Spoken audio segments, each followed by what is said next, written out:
Good evening, Randomizer fans, and welcome to the Final Fantasy Randomizer Spring Tournament Top 8. We got Cheezinator versus Sawneyrath in Game 2. Joining me on comms today is Magius. How's it going, dude? I'm holding up. How are you holding up tonight? Oh, I'm doing pretty well. I'm kind of really excited to see how this goes off. We've got the draft results from prior to the start of the race. Cheezinator opened with a Black Mage, Sawny countered with Black Belt Red Mage, and Cheese finished it off with a Fighter. What do you think about that party, Magius? No thieves this time. I know Sawny has been legitimately taking double thief, for the entire, for most of the tournament, and opting to not, considering how things went last time. Mm-hmm. So, magic out of the gate, we're locked out of Fade. Fade was in one of those White Mage only slots, but hey, we got Ice 3, so that's not nothing. Yep. And we've got also cheap early chain armors, but there were silver swords in the weapon shop, but for 2,000, that's hope we get some big bags of money out of Temple of Fiends. Cheap actual heal pots and cabins are going to be better than your tents today. Yeah, if the cabins are cheap enough, just buy like 40 of them and just kind of chomp on them as like a overworld only heal the group for a bunch. More than any heal bot at least, and it saves on healing magic. I mean, tents rolled over 100 gold and cabins rolled under 100, so I think you're going with the cabins. Cheese doing the safety save right outside of Temple of Fiends, doing some early encounter manipulation as Sawny just charges right in and hopes for the best. I know I am a fan of saving outside, and hey, a silver helmet, that's always decent for the actual fighter. Cheese has identified zombies with fire too. Oh god. You saw what Sawneyrath just picked up? An early ribbon. Yeah, sure. Seems good. That seems amazingly good on that one.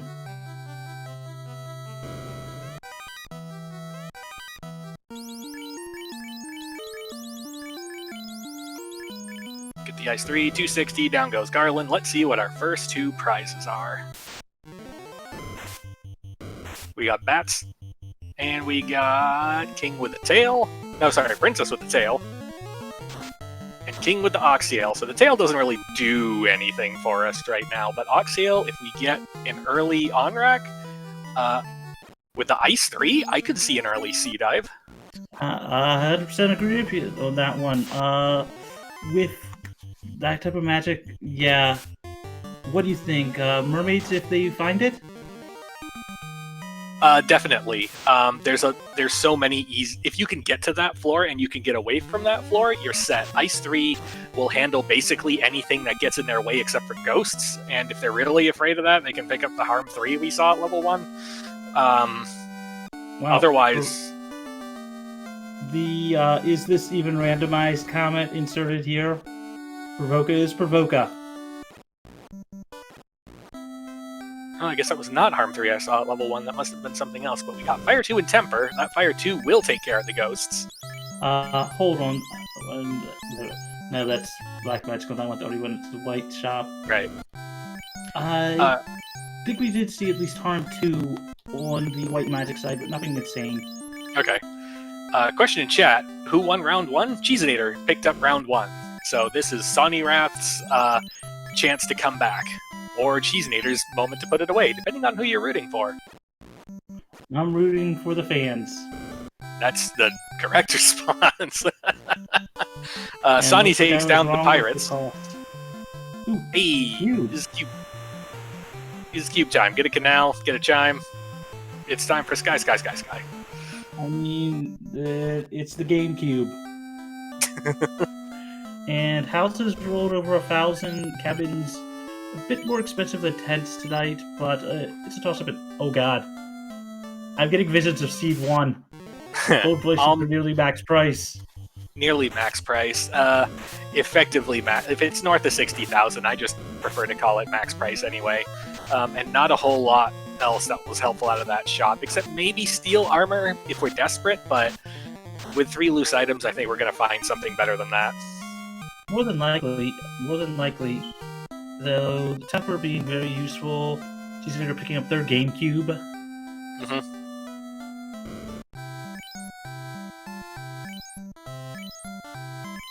Although those heal pots being ridiculously cheap along with pure potions, basically you've got your antidotes covered on that one at the very least. I'm a big fan of never leave Canaria if you can help it without at least 10, maybe 20 pure pots. There are so many things in this game that cause poison. There's also Gerwolves with lightning too. But because there's so many things that cause poison, and because poison is such an annoying status effect, I prefer to just cover my bases on it. I 100% agree. And Harm 3 and Invis 2, sorry, and Invis are the mage spells out of the white magic shop that you would probably want. Mm-hmm. Agree. Sawneyrath did a Matoya check, didn't find anything he wanted, immediately reset out, but reset back to Provoca. Cheezinator is going to opt for a slightly different strategy on that, going to drop the tent right at Matoya's dock so that if he doesn't like what he sees, he can reset back as well.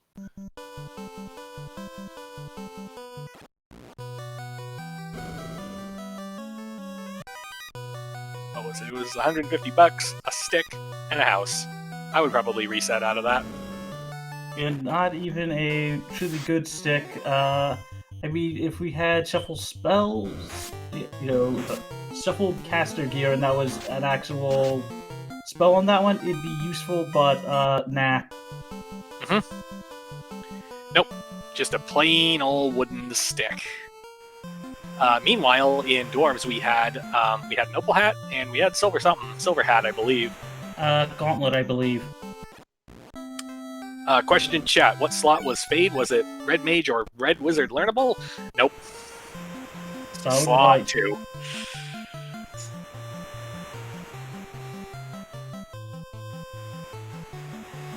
I do like the alternate palette colors on Sawneyrath's side. I have a conflicting opinion about it. As an audience member, I love that things look different. I love adding a splash of color to things, even if the sea creatures are currently the ugliest things I've ever seen. As a runner, I didn't realize just how much I rely on identifying sprites by color until I started changing colors. So I have to run with that flag off from now on, because otherwise it takes me extra time to figure out what encounter I'm actually staring at. I mean, reading is fundamental as a joke on that one. And, ooh! We found Odrak! Heck yeah! Also, Luckily your seatbelts, we go into mermaids. Also, apparently, the wolves or wolves had God, I think it was Absorb. But have to keep an eye out. Warp being top slot in what Onrak's Black Magic Shop, is that which of the 4 slots? Because I forget which. So for level 7, the ones that are Red Wizard learnable, because none of them are Red Mage learnable, we've got the top White Magic slot in Onrak is Red learnable, and the top Black Magic slot in Gaia is Red learnable. So no warp for the Red Mage, but we could probably get warp on the Black Wizard if we're really desperate for it at that point. Very true. And in the White Magic Shop, life in the 2nd slot, no life for us today. Yep. And looks like Sawneyrath's opting to immediately go to Marsh Cave, not opting to even stick a toe into the Sea Shrine. This is an interesting kind of dichotomy right now. Cheezinator knows that zombies have fire too, and knows that just knows that zombies have fire too. So he knows that that's a lethal hazard in Marsh Cave right now, which is probably why he's opting for the sea dive. Sawny hasn't seen that, so Sawny is just kind of blundering through here, and we'll get the bad news if he runs into an undead pack, and if he doesn't, this could lead to something interesting. Also, looks like Cheezinator, like you said, using that Ice 3 to great appeal, managed to pick up a few levels off of a dual Gershark pack very early in spec. You see what Sawneyrath just picked up? We got some dragon armor, and we've got a theoretical knight to use it with. Yeah, I mean, they have the tail already. I mean, until we got the floater. That is true. That is true. And if the floater is like the last thing we find, they might opt out of that as well, depending on how far behind they feel. Also, apparently scorpions are unrunnable. That's not good news for a low-level party with no absorb, but if we can win the race to get Ice 3, we're probably fine. Very true. Although, with both party options, having a fighter and a black belt, having that dragon armor, Sawneyrath's probably going to go the knight route. But I'd like your thoughts on that one. This will be... So, it's too early to call, right? It's a fantastic option for later, but whether we commit to a black belt or not is probably going to be a lot more likely on whether we find a good grind tile than it is what we have for options for the fighter, because the fighter can almost always work. When we're opening so many boxes looking for 3 loose items, the fighter will always have something to do. Whereas the black belt needs kind of a finicky set of conditions to really hit critical mass. Very true. Very, very true. Looks like Sawneyrath's almost out of Marsh, at least from the top. Probably going to opt to save and keep that dragon armor. I also think he got the bad news about the zombies with fire too, but might have gotten out of there without any casualties. Meanwhile, the unrunnable party pack. Red Sahags with Gaze. Red Sahags with anything is usually a bad time just because of the time loss. But a stun ability is even worse. Now I will add, neither of them have the key yet, so both of them are in locations that do have key locked chests. So if they do need to come back for them, which hopefully they don't, but it will matter later on to their choices. And light axe on Cheezinator's side. Light axe and a little bit of gold. What else we got going on over here? Gonna check the mermaid chests first. Also, a silver bracelet pickup on Sawneyrath's side, which is very useful. $9, 99,000 or 9,900, sorry, and an ice sword. The ice sword, real good for fixing up our early game melee damage and giving that fighter something to do. Very true. A cabin as well. Ooh, 16 cents. Feels bad. 35 cents. Dragon sword. Mermaids are real stingy today. Health potion. Yo helmet. Yeah, we can throw that in the wood chipper. Ooh. Canal. Ooh. Sawneyrath's side. Canal and marsh. So, given that Cheese is unlikely to probably press and try and take down Kraken, and given that we've found not much helpful so far, I'm going to put Sawneyrath at a minor lead, but given that Cheese hasn't found anything, like, his next destination has to be marsh anyway. Did Sawneyrath just exit out of Marsh? That's an excellent question. I think they Chat's did saying just... he reset out. He did. I think it was because he ran out of the spell charges and did not want to try to take it out without any magic to get it out. Maybe, but that seems counterproductive, because we know almost 100% certain that we're like he knew that Onrak was there and he knew he had Oxyl, unless this is some kind of weird... No, he went back for supplies. Chat's now saying that he wiped to an unrunnable encounter. That might have been a supply run, and he's taking a overworld grind on the way back just to get a couple extra levels, to get a couple extra spell charges, to try and make it to the canal and out again. More than likely. I mean, I don't think he's checked the the vanilla crown chest yet, so I'm pretty sure that will probably be checked. There might be one or two other chests that I don't remember if that he has checked. He got to the room just before the two linked chests down on the third floor, but apart from that, we'll see from there. Yeah, that was probably a supply run. It's the calculation of, do I try this again with what I have and hope for the best, or do I take a couple more fights on the overworld, get a level or two, get some saving or some heal potions or something, and then make a much more sure run at it. Personally, I would have just gone straight in again, but I respect the decision to play it safe because this is the race that Sawney has to win. I think also he was down to like maybe one or two charges of ice tube left, and with what he's seen, I think it was, probably also want to stop by an inn and heal those up. Oh, and an opal shield too. Opal shield, hey! That'll be good for our theoretical night. That's two relatively endgame pieces of equipment. So we'll see how things go. So Cheese has managed to carry his goodies at a sea shrine. Got a lot of money, but not a lot of places to spend it at right now. There we go, Sawney picking up their canoe. Cadal again. Oh hey, ghosts! We were worried about those before. And Ghosts with Frost. Frost.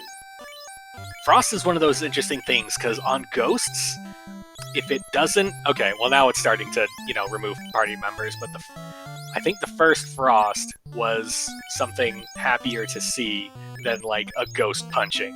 Because the ghost punching would have killed one thing. And Ice 3 managed to take down ghosts, so they must have not very much health. Ice 3 managed to take them down, and also that Black Mage was able to get off a fire too before going down. Oh hey, more Frost. And Ruse on one of the spiders. Marsh Cave living up to Marsh Cave standards. I mean, I always like to point out Nintendo Power suggesting buy max potions. Ew. Sawneyrath is just having a real bad time in Marsh Cave, and Cheezinator about to join. I mean, it's Marsh Cave. I believe it's been nicknamed a lot of things over the entire course of the history of this game existing.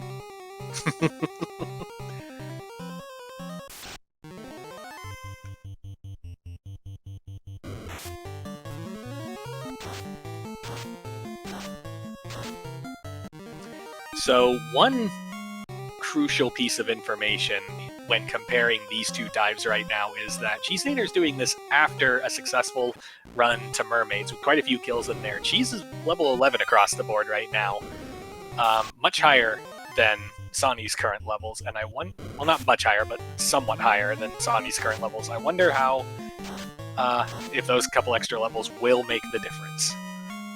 There's a very good chance that it will on that one. Sawney picking up a bit more gold on that one. Let's see, running away from some mucks.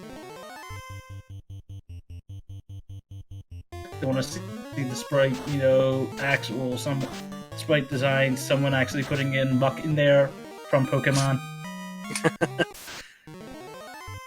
But you could make the oozes Grimers, whichever one's the weaker of them. Also, I'll be real honest, I never played Pokemon. I have. It's just been ages.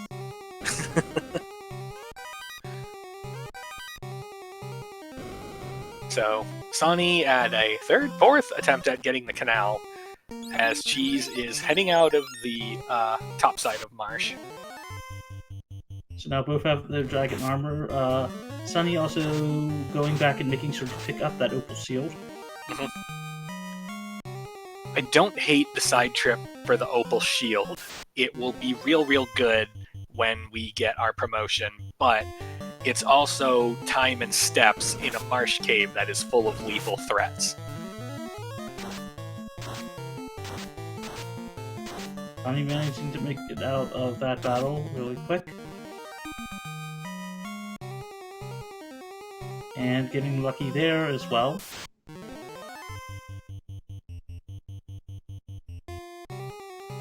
Shadow's getting the ambush. Oh. Ooh, laser targeting on the Shadows. They went right for the two weakest party members. Let's see,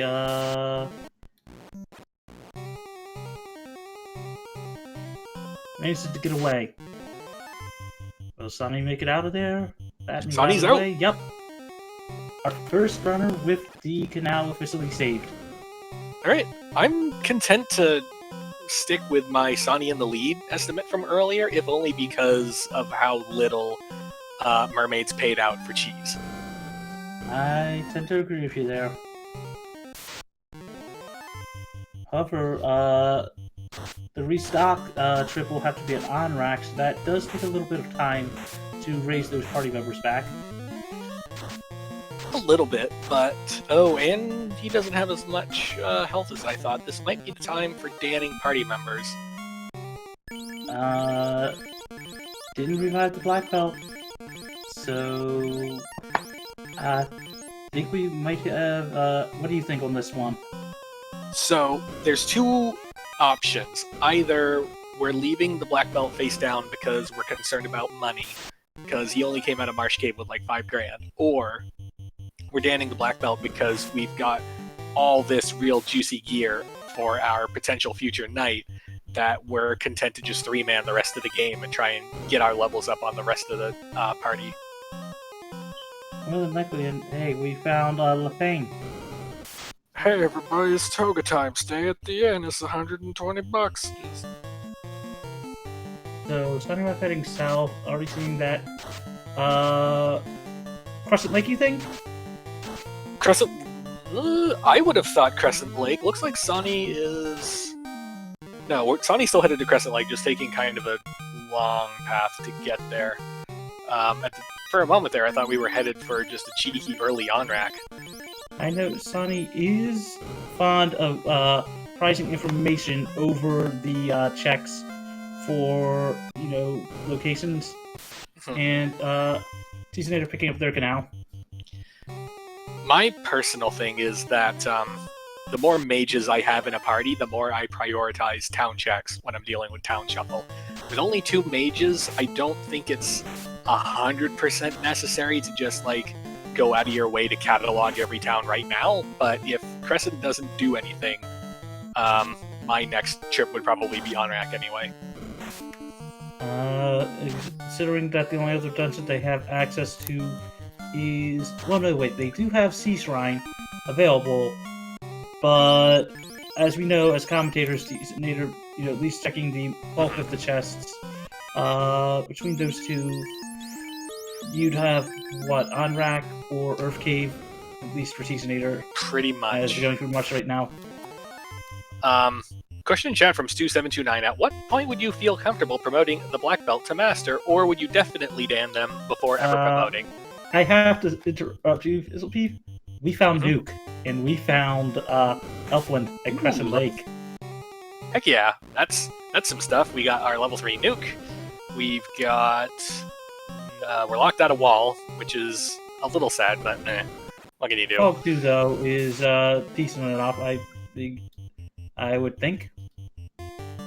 A lot of people swear by Fog 2. I never use it myself. It's one of those things like... How to put it? Fog 2 puts up a nice safety blanket in front of you. How many safety blankets do you want before you get hit by the Kraken 2 truck? Also, exit at level 4, Ooh, White Magic. That exit's real good. Saber and Ice 2 were, the best options at level 4 Black Magic, I would say, and the Saber only if you find 2 very good endgame weapons, so that way your Red Mage is swinging as well, but most likely not going to be useful. No, I'm more interested in the Ice 2 just as something to use besides the Ice 3 and the Nuke. Getting back to the question in chat, essentially, at what point do you feel comfortable promoting Black Belt to Master? I have long shouted from the rooftops that Black Belt M, unless you're planning on going to 40, Black Belt MDef doesn't matter. You'll be better served just slapping on a gold bracelet or an opal bracelet and a pro ring and a ribbon and calling it good. So I would promote them at any level. I know personally, coming from, having played the Randomizer since the very first spring tournament, though I know you have well more experience than me, I say I agree with you there most of the time, unless you're going to play it a bit cheeky and go for like 32, if you're, really trying to push it before the promotion. But that's there, I would say, if you're going for the black belt. Right. Grind, I've heard that 32... 100% promote any level. Yeah. I've heard that 32 is statistically good enough for MDef. As someone who is consistently bad at rolling dice, I remain skeptical. I mean, I'm okay at rolling dice, but then again, I tend to, if it's competitively, I will actually manipulate my dice rolls. So Sawney headed down to the on-rack area, wasn't happy with, wasn't happy to go into C with all that, with all those good spells and everything. Gonna hope that we find something we want out of on-rack. At this point, we're hoping for Crescent, because, we don't really have anything else we can do. Or maybe a vendor item. Yeah, vendor item is what I would say, most likely. Everyone's favorite, our giant Saria encounter. Oh wait, that's right, Palette Shuffle's on. It was iguanas, I think. So Cheezinator getting the great news about Elfland's magic situation, and Sawney finds Gaia. So we're looking at, out of what we know, Earth or Sea? Oh, for Cheese Earth, for Sawney Sea.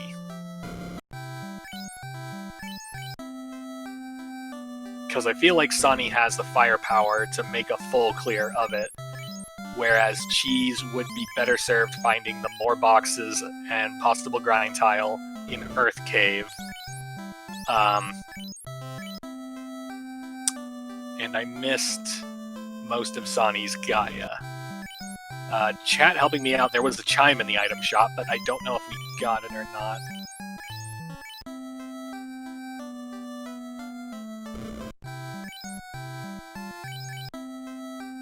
Don't know, as I had to refresh the stream on that one, but more than likely, not depending on cost.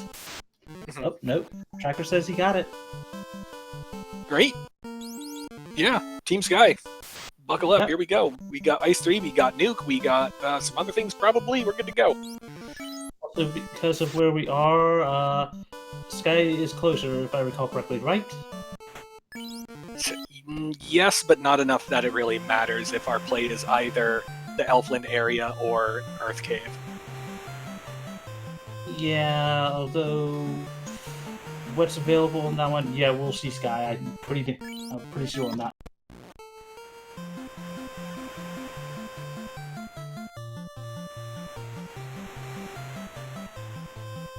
So Sawney didn't dock at the South Elfland dock. I think... I mean, I know we're staying at the inn, but if we went all the way to Melman, we're probably headed to Earth Cave. Yeah. Yeah. I mean, I'm only going by what the tracker said, so I did not see whether or not they did buy it. Chat, could you confirm that for me? Yeah, chat and tracker seem to have confirmed that he went for it. Okay, then, yeah, I can understand the Earth play. I can understand the, I can understand both checks on that one.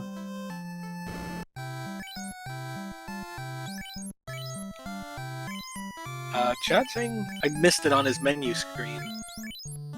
I did see Cheezinator buy the chime, so that is a confirmed we do have it. Right. Yeah, Cheezinator had the money from that mermaid dive, so he got out with the goods. I don't think Sonny has it. Perilous is good for dumping magic charges on while we're here, but it's not a long-term grind tile. I don't know if Sonny has any houses either. Yeah, Sonny's just going to dump magic charges on this for now. I have to assume he has a house in his inventory, if this is what we're going for. And Cheezinator is headed for Sky. I like it. Having the money, the dive to mermaids did give him enough money to sex Sky. Okay, And chat T-Rex. confirming for us that Sonny did not sell any armor to get the chime. Meanwhile, everyone please rise. This run has been blessed by the appearance of our Lord and Savior, the Blue Stake.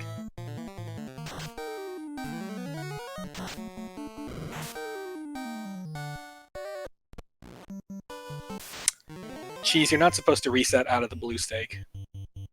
That's a positive fact. The T-Rex encounter is very early on in the encounter table. So worst case, do you know the amount of experience T-Rex gives normally? It is the highest single overworld encounter in the game. Compared to actual other targets, it's fine. It's not great, it's not terrible, but because it's off the power cycle and because it's on the overworld and because we can just house all the time, hate to it's not interrupt bad. you, Sonny's gamble to Earth actually pays off. The crystal was there in the first fight, in the first floor. Interesting. Sonny's doing one more check. Probably checking Hall of Giants grind tiles. This hurts my soul because I'm part of Team Never Earth. So anytime I see some, especially on Earth 1, like loose items on Earth 1 just hurts my soul. Oh, that's actually a decent grind tile there, especially since they went down to an Ice 2. Sorry, Yeah. Ice 3. Yeah, Red Giant the ag was more low. Sorry, go ahead. They rolled within enough that a decent roll of Ice 3 can handle it, so this is actually a decent grind tile. It's pretty decent for the short term. I'd expect Sonny to probably take this to, I don't know, somewhere in the 15 to 20 range. I mean, he also needs money if he wants to get the chime, so I could see maybe taking it to the point of getting, a decent amount of capital on that one as well. Mm-hmm. I think this is more about just dumping a full house's worth of magic charges, and then running away to turn in that crystal. More than likely, and nothing really exciting out of the first floor of the Sky. Alright. And Cheezinator having to deal with some vampires on their side. Vampires are great for experience. Don't let them punch you. I mean, one is known as the speed bump, so... Now, the thing about speed bumps is that if you hit 5 of them at the same time, it can do a lot of damage to the underside of your car. I don't drive, so, but I believe you on that one.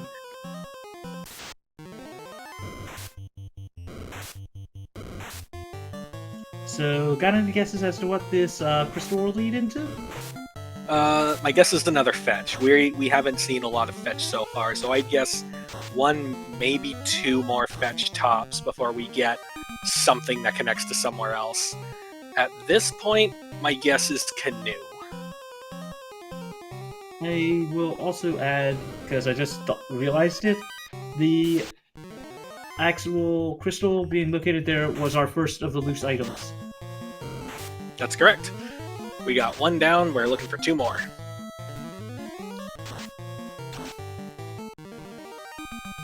So while Sawneyrath does some menuing and picking up some pots, Cheezinator's second greater than less than. Money, money, money, money, money. Silver Axe, more money, a pro ring, which is actually pretty good. Free pro ring, seems good. And looks like, no wait, Cheezinator has the cube. Almost forgot that. Right. Cube was one of the early things that they got out of Vicky, I believe. Looks like opting to not check Sky. Interesting. I wonder if this is a resources question. Also, Matoya giving them the ruby. Alright. In a flag set like this, where it's more likely than not that we get Ruby before we get an airship, I kind of like to think of Ruby as like, it's kind of a fetch, it just leads to 2 items instead of 1. Yeah, more than likely, let's see, the Sawneyrath turn left here. Looks like saving first and taking a heal. Cheezinator microwaving that premium Wagyu beef. I mean, he's probably got some cheese on him. What's with the steak there? I mean, all he needs is some bread, and he has a free cheesesteak sandwich. It's true. I don't know about you, but I am a huge fan of cheesesteak. I am a huge fan of food. I declined on eating dinner before this. That might have been an error. Yeah.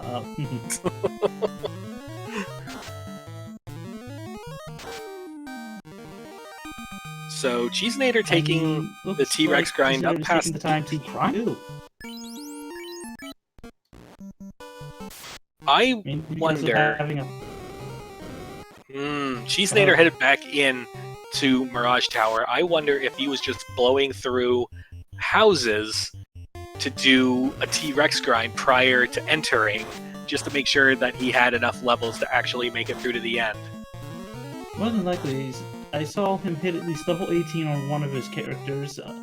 Wasn't sure which of them, but we'll see quickly, depending on the menuing.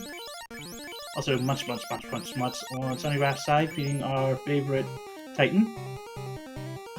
Yum!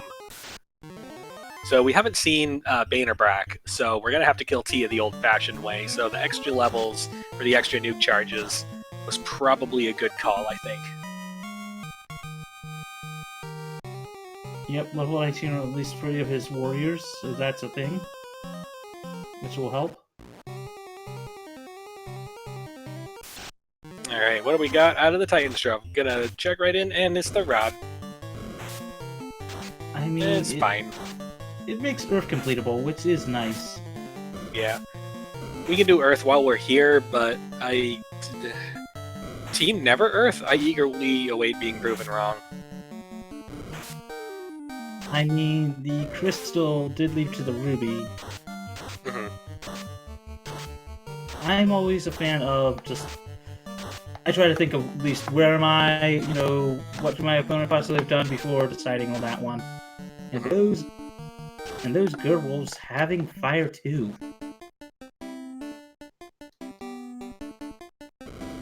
That is actually true. If we think about it in the grand scheme of things, Earth is a required double dip, no matter what. And because generally it's preferred to have Rod before you set foot in Earth, that could mean it's a long time before Cheese bothers to check Earth looking for the thing necessary to do Earth. More than likely, it will be after this Sky play, but it will also be after clearing every chest in here, most likely. And out to see us already a check. TNT. Hey, more fetch. With that exit really helping out Sawneyrath, at least for some overworld movement. Exit is low-key one of the better time-enhancing spells in the game, because there's so many times where you have to go into a town and then walk out again, or you go into Dwarf Cave and then you walk out again. That if you just, build up the habit of just as soon as I talk to the person I need to, just start magic exit, you can shave off whole minutes doing that over the course of a run. That's very true. It's one of those things I've started to learn to do myself. And Cheezinator finding a single eye, so free EXP. Yeah, he's been avoiding a lot of encounters so far, but I mean, an eye is free. Like, you just take it.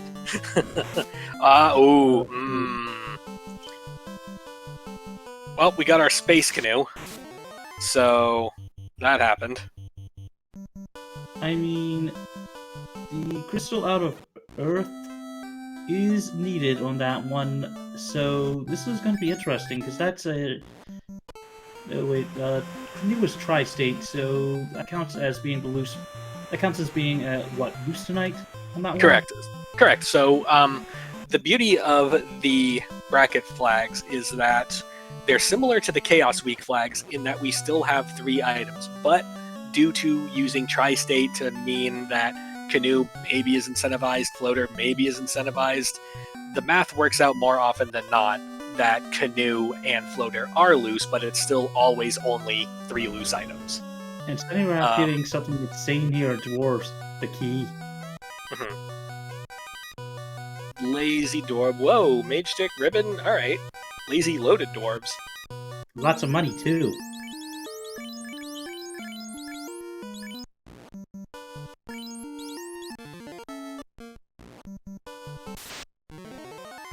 So now, Cheezinator having the canoe, Sawneyrath having the key, both of them, very powerful items. Sawneyrath also having the ruby as well, the rod as well. Where would you go if you are runners?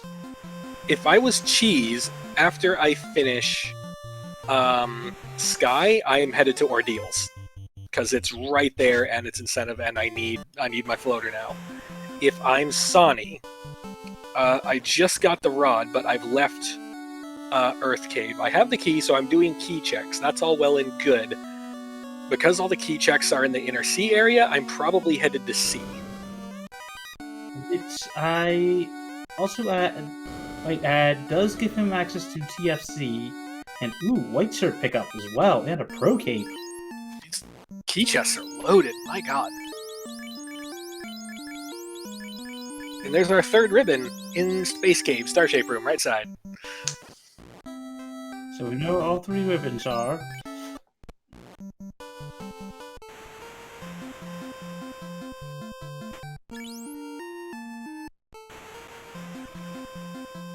Question in chat, where was the 1st ribbon? The 1st ribbon was in Marsh, I believe.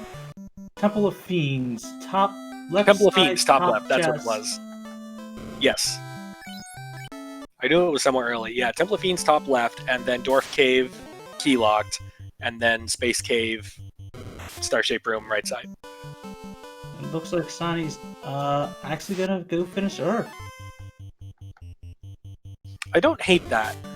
The chest count is a little low, and he's got to know that he's hunting for loose canoe and or floater at this point. But it's here, and we can do it. And Earth has already paid out 1 thing so far, so maybe we can get lucky and pay something else? It's also a Fiend dungeon, so completing it will give him his first orb. We have also not found a decent endgame weapon yet, so this is a benefit. Speak of the devil, and it shall appear. It's kind of like a commentary curse, except the wrong way around. Also a lot of money in that room, and a night shield, too.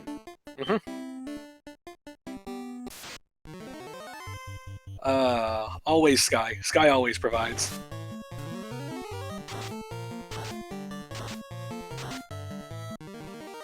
Commentary blurs.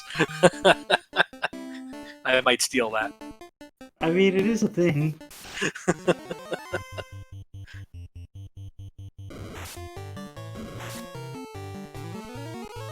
So let's see, the last, we found... Oh god! Sky is loaded! Sky always provides. We got an X-Cal, and we thought, man, this is nice, but I can't even use it right now. And Sky said, I apologize, my good sir. Here, have the better sword. It also included the Zeus Gauntlet as well. Which is good AoE right now for the knight, but armor is going to be at a premium as soon as we get that floater, so I doubt it's going to see much use once we get airborne. Very true. I mean, it is money, worst case or not, when you can sell it. It's true. Throw it in the wood chipper, get a gold bracelet. I mean, gold bracelets, rolling close to max price, it does help get you there. Cheese is starting to lean into using nukes on trash encounters. I wonder if he has a backup plan. Oh my god. Loot in Earth Cave. And flame armor, too. You know, it's those Team Never Earth strats that got me to the 3-3 record that I scrubbed out of the play-in race with.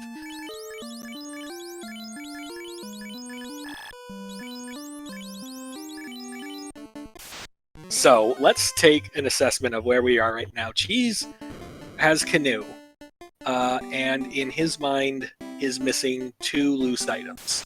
Sawney has discovered 2 loose items, is only missing the last one, and is rapidly deducing that that last loose item is Canoe. This is essentially a race at this point between either Cheese going to Earth or Sawney going to Sky. And more than likely, with what dungeons are available, he doesn't know where the chime is, but he doesn't have it yet. We might see him clear out all of C going to go back and pick up that chime, considering where it was located. And we, as commentary, forgot to point out Cheezinator is on the Bridge of Destiny. Hey, get your blessed RNGs out in childhood. Get a big robot chicken. It's not those are heirs.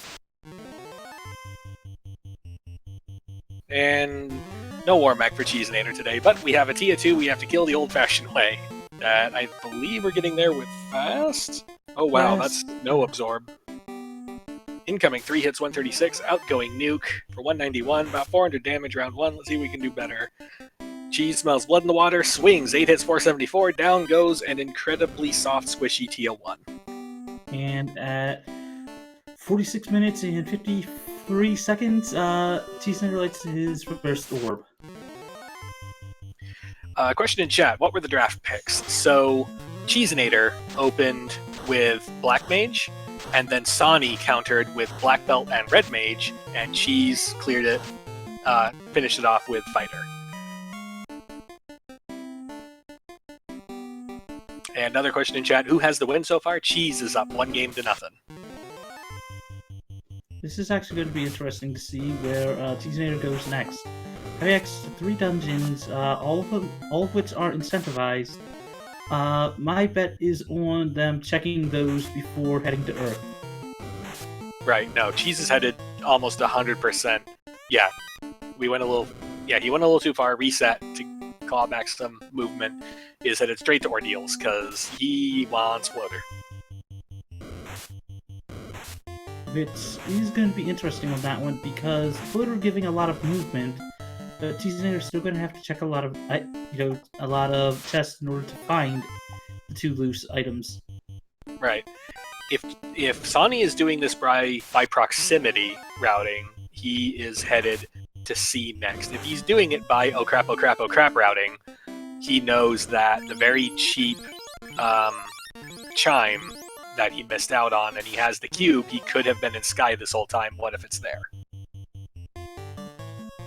Very true, and the speed bump goes down to a single nuke. There's a what now? Just a blip on the screen. Alright. We've been having some lag issues, I'm just going to attribute it to that, as Cheezinator is making his way through Ordeals, running through the pillar maze, trying to get through without getting lost, trying to get through without finding something we haven't seen yet. On Sawney's side, is trying to get away from this battle, or at least take them down so that they can get away. Everyone's favorite fire giants, fire wolves, and green imps. I'm being told that Palette Shuffle is on again.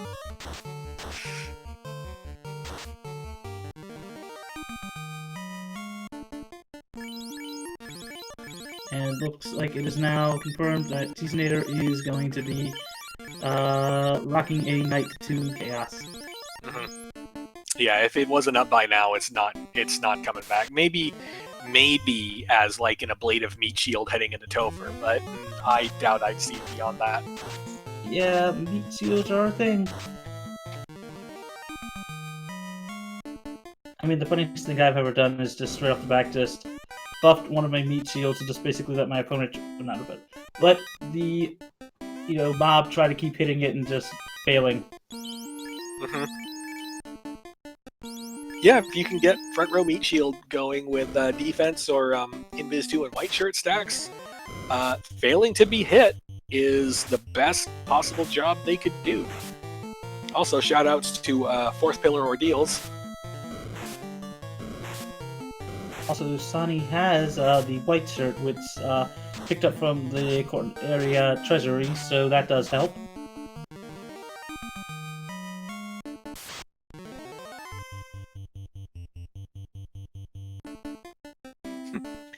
Commented in chat, the speed of menuing that the vets have always amazes me. One comment or concern that I see a lot is just in general, like, how do I get faster at the game? And I always have the same answer. Everyone can get better at menuing. If you're just started, you can get better at menuing. If you've been playing this for 2 years, you can get better at menuing. If you are dropping frames when menuing, you can get better at menuing. And that's kind of the philosophy you see on display with some of these very, very quick menu times that you see out of our runners. I might add those bats being very annoying and rude to Sawneyrath, although picking up a flame sword, which isn't bad. Flame sword's fine, stick it on the red mage, it's good enough, and is adamant.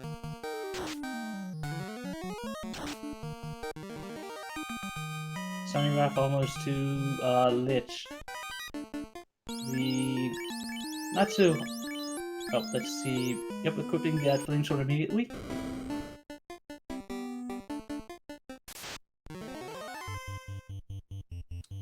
Cheezinator weighing the options. Deciding on a waterfall play. Because we don't know what the adamant turns into, and there could be anything in that waterfall. There could even be a flounder. I also think it's because of location on the map.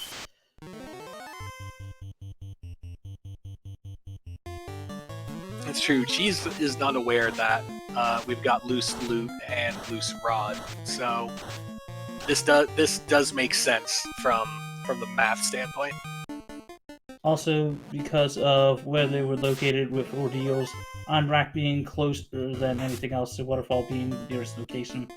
As I know, Cheese prioritizes incentivized location checks. That's the way I prefer to do it too. Take care of the incentives first, and then you can start to narrow down, do I need loose, or what exactly do I need to start doing? And Cheezinator, I have a feeling, is going to find out real quick that the answer is going to be, you need those other two loose. And let's set up on let's fight Nuke for 150, swing flame sword. We hit 130, I think. Another Nuke 189. Is that above one's normal health, I believe? Another nuke coming out, 199. Another nuke, 266, and Lich 1 goes down. Kind of a large Lich 1 today, but like all Lich 1s, it goes down to basically whatever you throw at it. I mean, even a shoe? Pretty much. I mean, it goes down to Quake. Also, Bane Sword pickup for Cheezinator, and at 53 minutes and let's call it 36 seconds, gets the first orb, and we're about having the herb. Sure, that gives us 2 fetch quests to do in the Inner Sea instead of 1. Seems like it's paying off.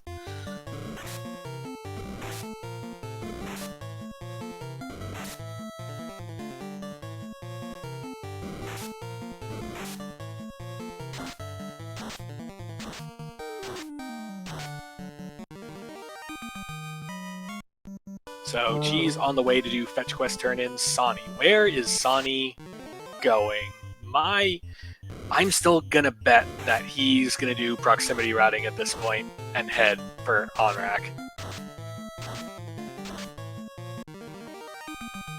This is a toss-up on that one, in my opinion, but we'll see in a minute. We'll see in a minute after this. Question in chat, where was Chime? It was the vendor item at Onrak map location.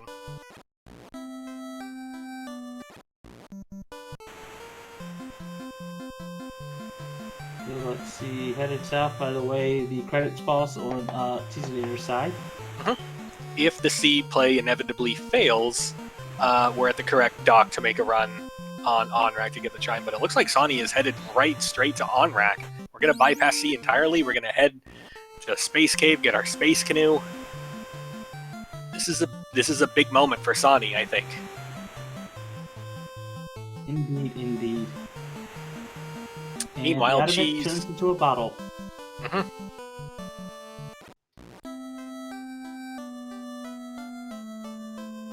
Without the floater, that's officially feels badiment. But we tried.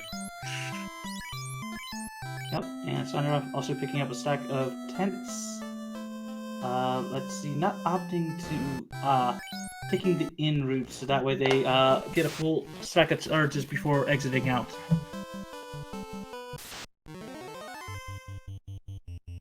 Question in chat, what's the bonk pool again? It's Power Gauntlet, Opal Bracelet, and Thor Hammer. And let's see, today the Prince gives us a floater. Hey! Let's go get our hot dog, go up to the cheap seats, where no one bothers us. So where was that herb again? Herb was at a waterfall.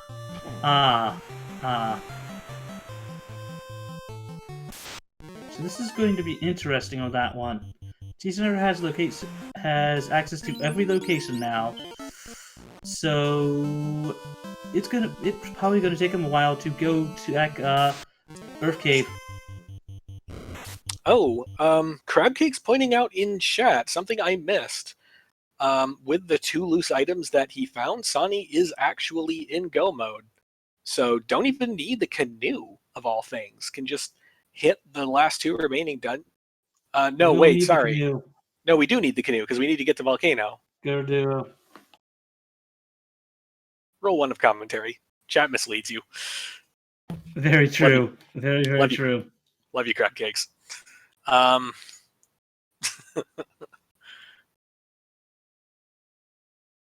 Holding that, getting the TNT, which will turn into Cheezinator's key.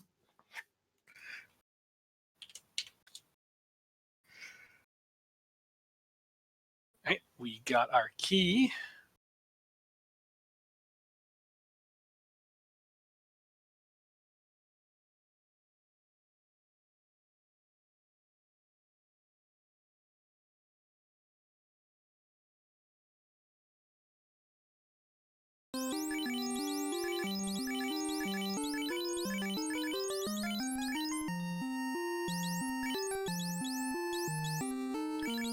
Having a bit of trouble with Sawny's stream at the moment. There were some lag issues earlier, but he's back. He's in Mirage Tower. Yep. And there was much rejoicing. And we'll be picking up their Massa, and depending on, we'll probably check all the locations, while Cheezinator is going to be picking up their white shirt here. Yeah, Cheezinator is doing the key checks to look for the remaining 2 loose items.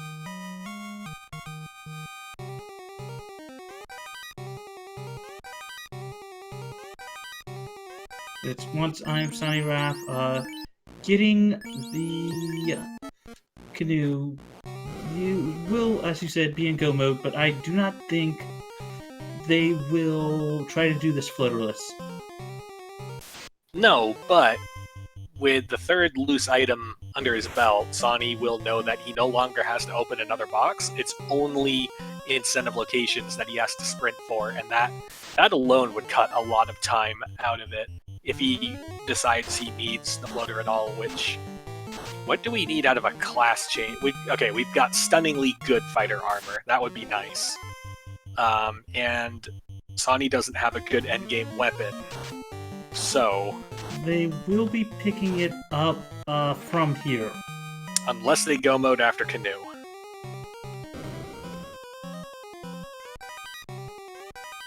Yes, you are right on that one.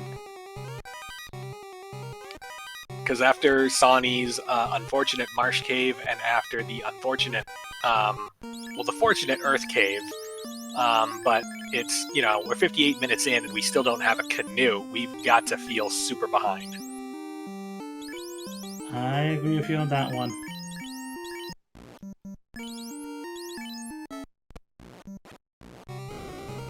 I mean, considering the floor that the Canoe was found on, I think Sawneyrath would at the very least finish checking around for it.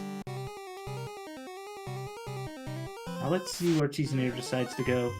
The Cardia Islands and is definitely going to be checking stuff in their promotion. Hey, this Aegis shield is better than the ice shield. It's also better than the opal shield, sorta. Very true. And we got gold, copper bracelet, and more gold. Well, at least we got the Aegis shield. I mean, we still haven't seen level 5 magic, and we have a 50-50 chance on Melmond being at the Gaia location. I think we will probably see at least one of our runners go there and check to see if it's Melmond, and if it's Melmond, getting magic from it.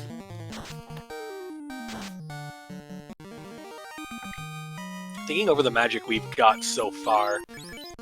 So we've got our nuke, we've got our fast and temper. We've seen life, but we can't get it. We have Ice 3 as the secondary AoE. What do we want out of level 5? Any kind of healing magic would be nice, especially a life spell. Yeah, I can see the Melman check. Especially if it gives them Life 2, which was the only life spell that they could be possibly getting at present. And at 1 hour, 1 minute and 54 seconds, Cheezinator has class changed. Hey, he's a real adult. He can make real adult decisions like lifting the heavy stuff.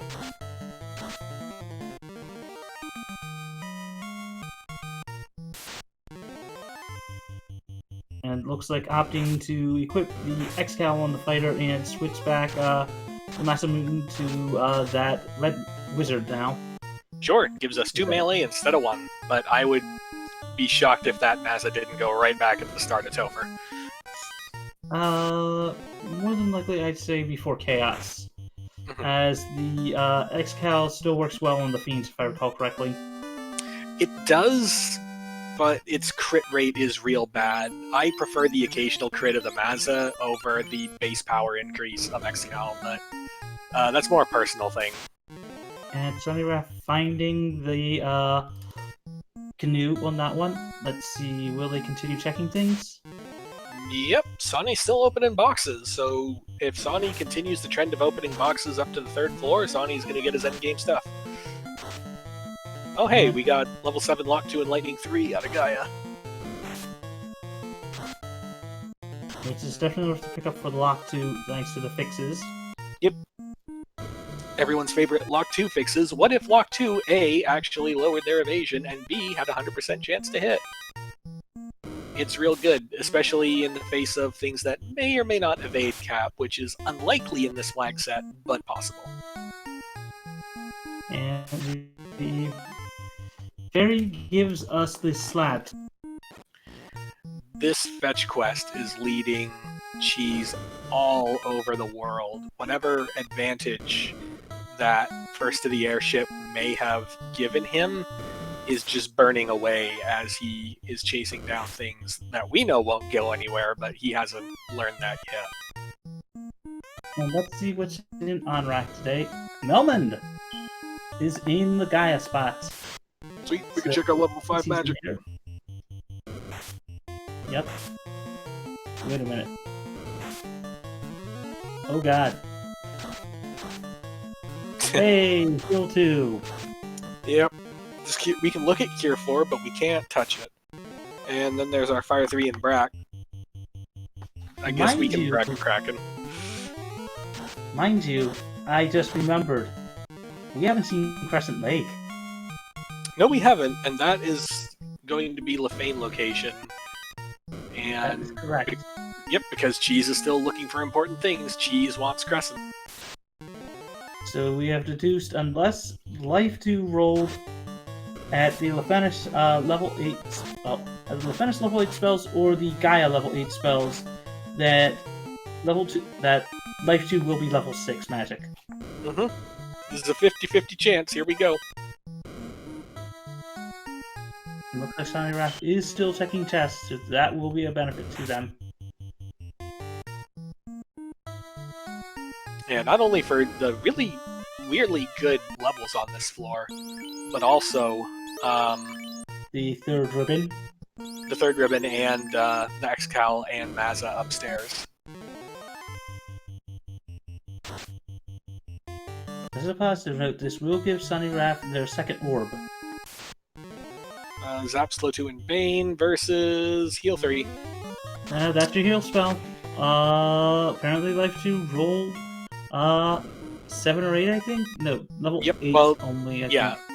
Yeah, Life rolled 7 unlearnable, so Life 2 has to be 8. Which is very sad. And the old man in the park handed over the Thor hammer.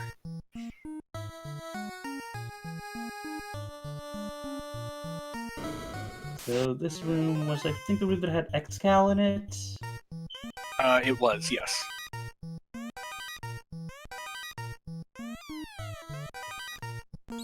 There's Excal. Now, if you're Sawneyrath, do you stop checking everything? Yes. You have an in-game weapon. I mean, my answer is yes, but this clearing out of the inventory implies that we're still going to be looking for things. I think they're going to check the top chests here, and once they find Massa... Nope. Sonny's done. DUN done, which also means we're committing to a promotion, which means committing to finding the floater, which wasn't that hard to find. And Toga Party hands over the fancy bracelet. I mean, the one drawback to this is it's going to come down to Massa versus Excal then. Question in chat, where was the floater? Floater was a turn-in from the herb. The herb was in Waterfall.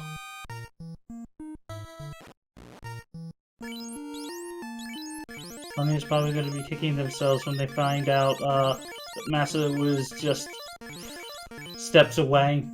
Yep, but this is a case of trying to maintain a time advantage where possible. He doesn't know that he's in the better position right now, but I still have to say he is, because Cheese is likely to go anywhere but Earth Cave, given the lack of Rod.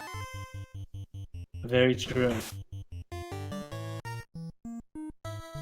So I guess it's going to come down to, I mean, despite the crits, you do have fast, you do have temper, you can temper up that Excal. I mean, by the way, chat, get your blessed RNGs in chat, because we're at the Bridge of Destiny again. Everybody get your blessed RNGs. Cheezinator gets the Vorpal, it's real good. This is Swing Sword. I mean, if you're on team whatever gets done, you're lucky about that one. That's true. If you're not, well, for those that want to throw the Vorpal off the highest area in the game, sadly, we have missed that opportunity.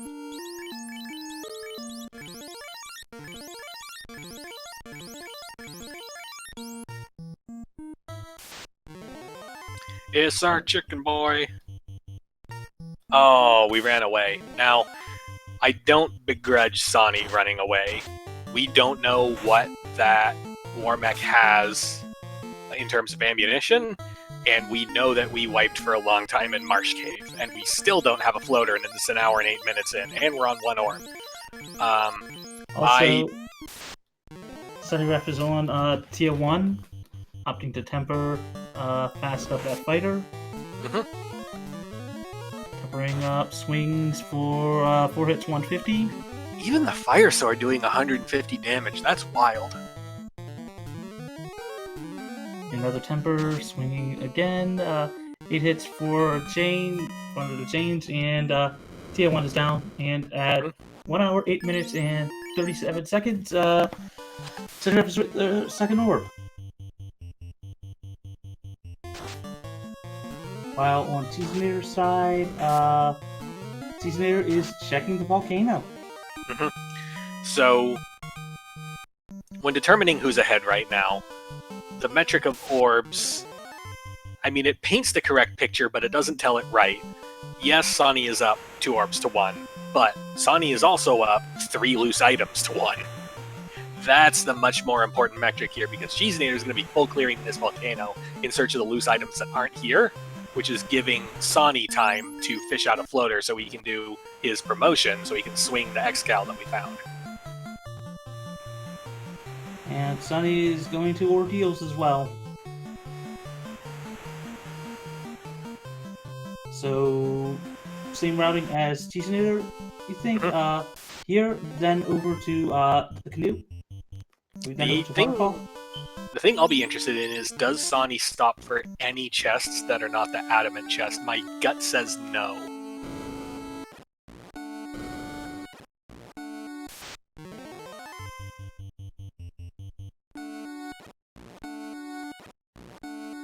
And since Cheezinator has yet to find the loose items, he's having to check all the items.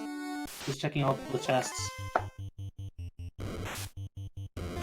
Yeah, Cheese needs those 2 loose items. He's been to essentially everywhere but ice at this point. He is almost, like, it's a 2 and 3 shot that what he needs is loose. We'll probably clear out the, by the way, both katanas in the volcano. Where they belong. In the fire. But most likely we'll see Cheezinator also head over to Ice Cave immediately after this and full clear it. It seems likely at this point, if we're routing dungeons based on proximity, and it's another incentive that we can do. I think closest dungeon to that after would be probably Sea Shrine where it rolled. Though I could be wrong there. I'm trying to remember the map in my head mentally.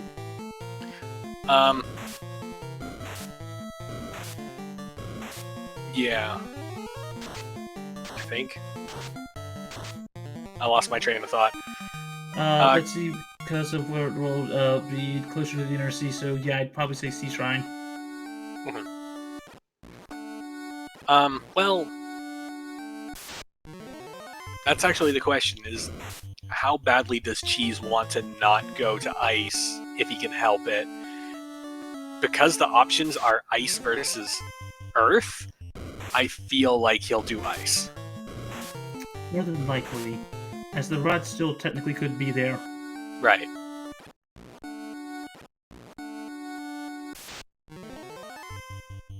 And looks like you're right with Sawneyrath not checking any chests. Might check a greed chest or 2, but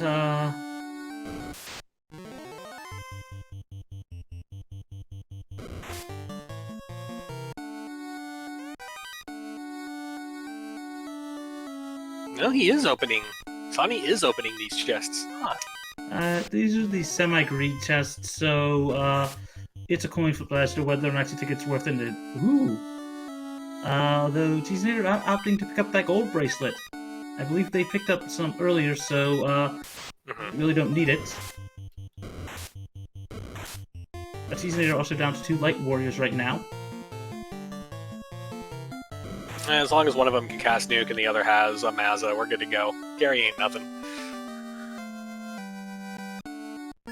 Adamant chest from on Sawneyrath's side, picking that up.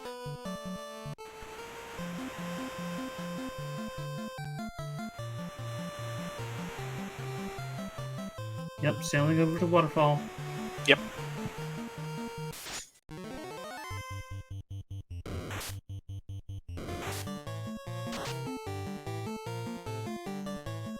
I have a feeling that once that promotion happens, we're going to witness just a sprint through everything else. Indeed.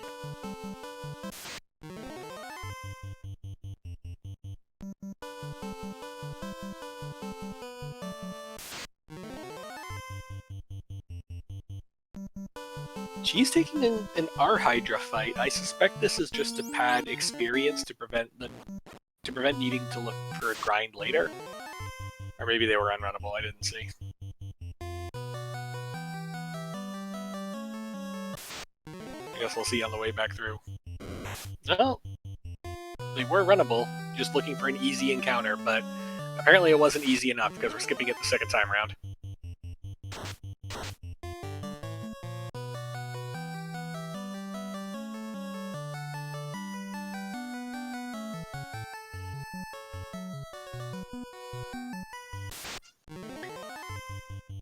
So Sawny rounding the corner in Waterfall, about to get the herb.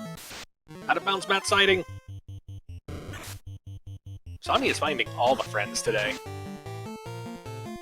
I mean, the bats just, believe I made the joke before about just wanting his autograph.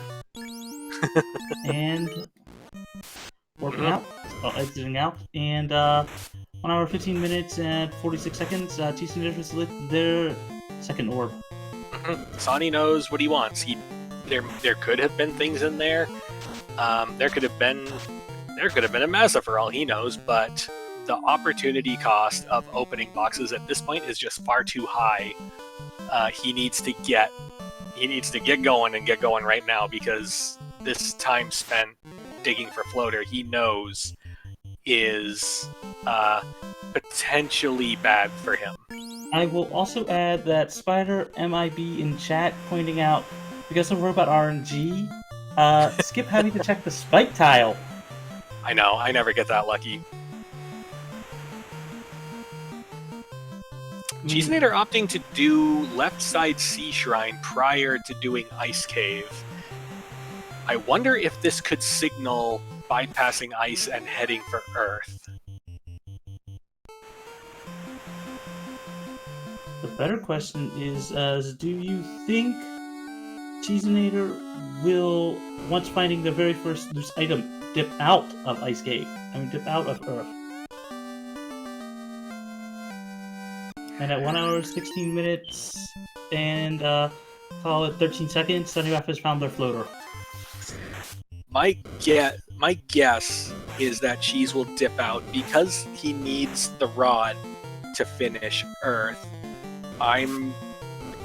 If I need the rod to finish Earth, and I go to Earth, and I know that something rod or rod adjacent has to be in there, if I find something, I'm going out to turn it in, like right then and there, so that I have the rod so I can just do the rest of the dungeon in one shot. I mean, Cheezinator still has to find the loot, which is actually in Earth Cave as well. So yeah, and at, let's see, 1 hour, 16 minutes, and 53 seconds, Sawneyrath has gotten into the air. Just like both you and I thought, immediately going to promote. Yep. And then as soon as we're done with promoting, we get to bust out the cartography tools and try and figure out which dungeon is closer. My guess is that he's just going to head straight north and then just head straight to Kraken. Yep, Kraken and then to Volcano. Yep. If I'm remembering the map correctly. Yep. So at present, who would you say this game is to lose at present? Fox should pick up the Cheezinator. It's 100% Sawny's game to lose at this point. The big determining factor here, I believe, is that Sawny is operating on Xcal, whereas Cheese has Mazda. That's largely the difference. I have not done a level comparison recently, but I believe they're roughly even. Also, Cheezinator will have Heal 3, because I don't know if Sawneyrath will take the time to check the last spell location. Almost certainly not, which, if AoE damage is a problem, that could be big for Cheese. But I think the bigger thing is going to be outgoing damage, which Cheese has higher potential for that right now. But because Sonny's going to get to Topher so much faster, I still feel like it's very much in Sonny's favor. And not doing Volcano? We were all set to do Volcano, and then we left. Ah, I see the play. Yes, Over we here realized first. that C was closer. I mean, both were near each other, so I could see, doing that one, and double checking to make sure that life wasn't learnable. Right. But picking up Warp. Interesting. What do we need Warp for? I think it's namely because of the fact of, I could only assume maybe for Topher on that one, but that's just my thoughts. We don't need to go backwards in Topher, and we're not doing... Oh, it's a safety measure. If we discover some kind of nightmarish brick wall that we can't get through, Warp allows access to ice, and ice is potentially the power bonk, if that's our big limiting factor. Ah, yes, that is actually... Would you call that a veteran move? I'd call that a bit of a veteran move. It's definitely planning ahead. Yeah, no, I'll give him the veteran move. I'll give him the thumbs up on that. Also, the Battle Before Kraken. Gotta love the game sometimes for that. Mm-hmm.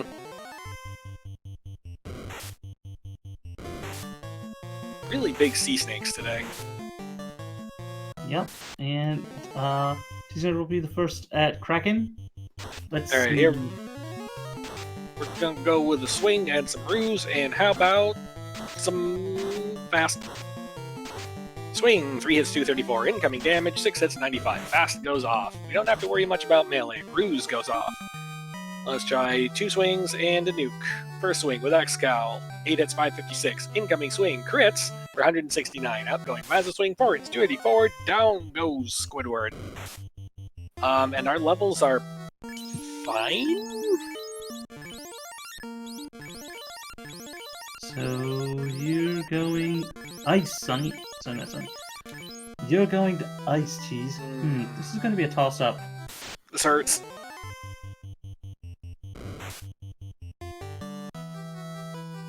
This hurts because it's the right move and it's also wrong. I know. That's the sad thing on that one. Mm-hmm.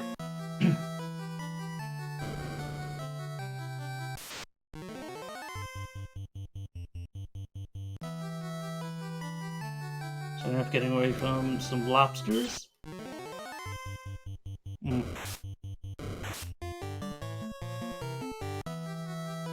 Alright, Sonny stepping up to the Kraken plate.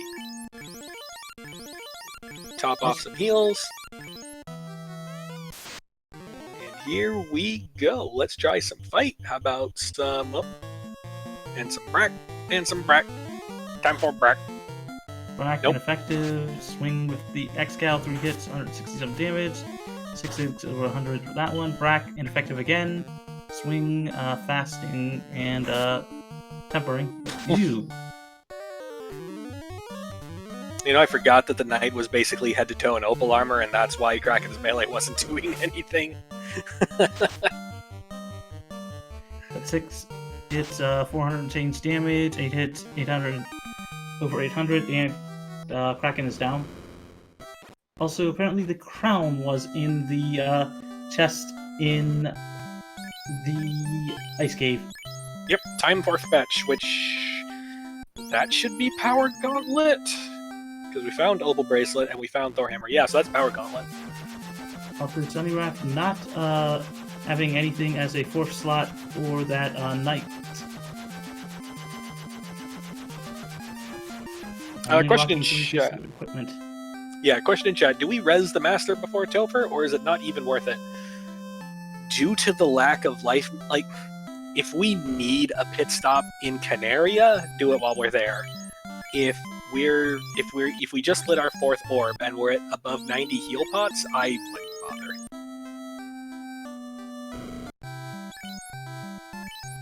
Also, I have to wonder what Sawneyrath might be waiting for a 4th piece of equipment for that night, because he's only rocking 3 pieces.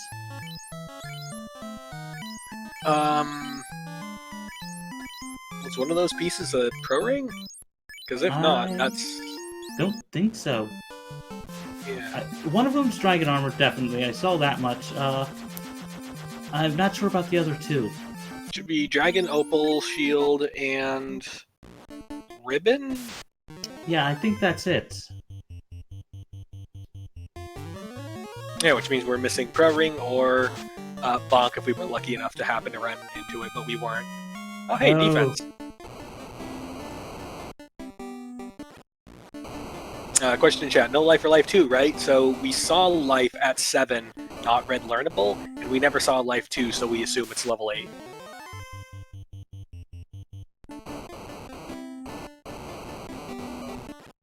I mean, Sawneyrath is definitely going to be into Topher very much ahead of Cheezinator tonight.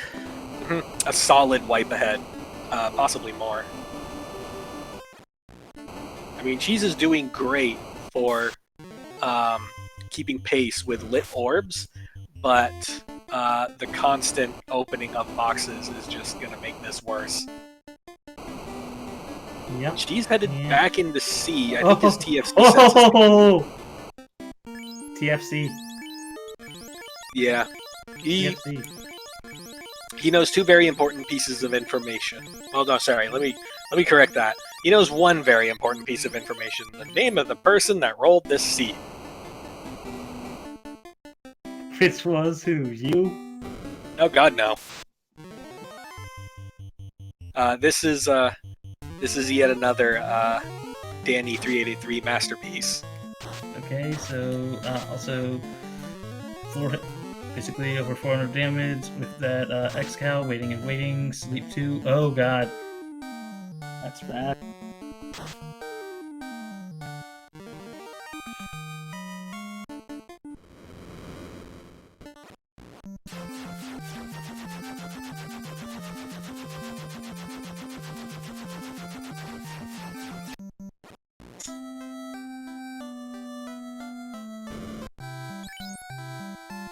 Yeah, so Sonny taking the pit stop in Canaria. I would expect to see...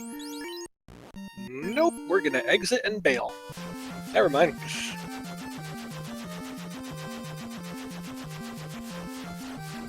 And here we go, Sonny, the first to enter the Temple of Fiends at, we'll call it 1 hour 26 and 30... I mean, into the actual dungeon part itself, we'll call that 45, but whatever. 1 hour 26 and change.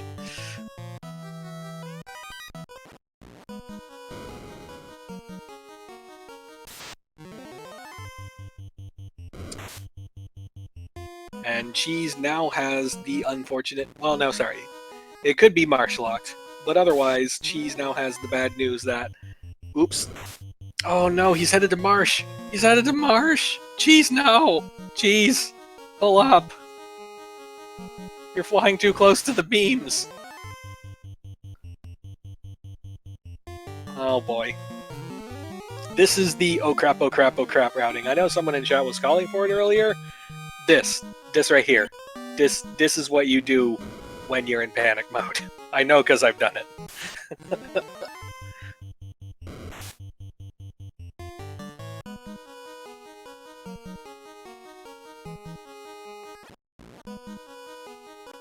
So, Sonny back down to the first floor.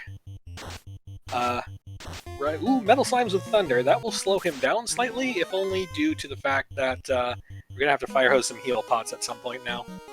I also noticed that the Iron Gall went down pretty easily.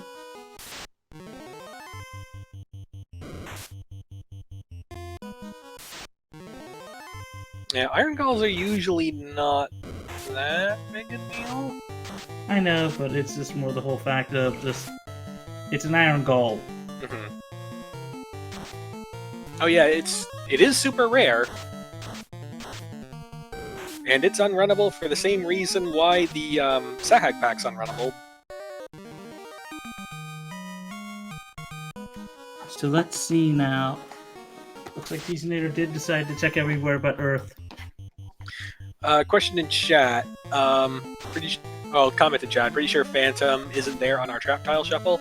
The Phantom fight is an A-side trap tile. So because we're shuffling B-side trap tiles, correct, we're never going to see Phantom.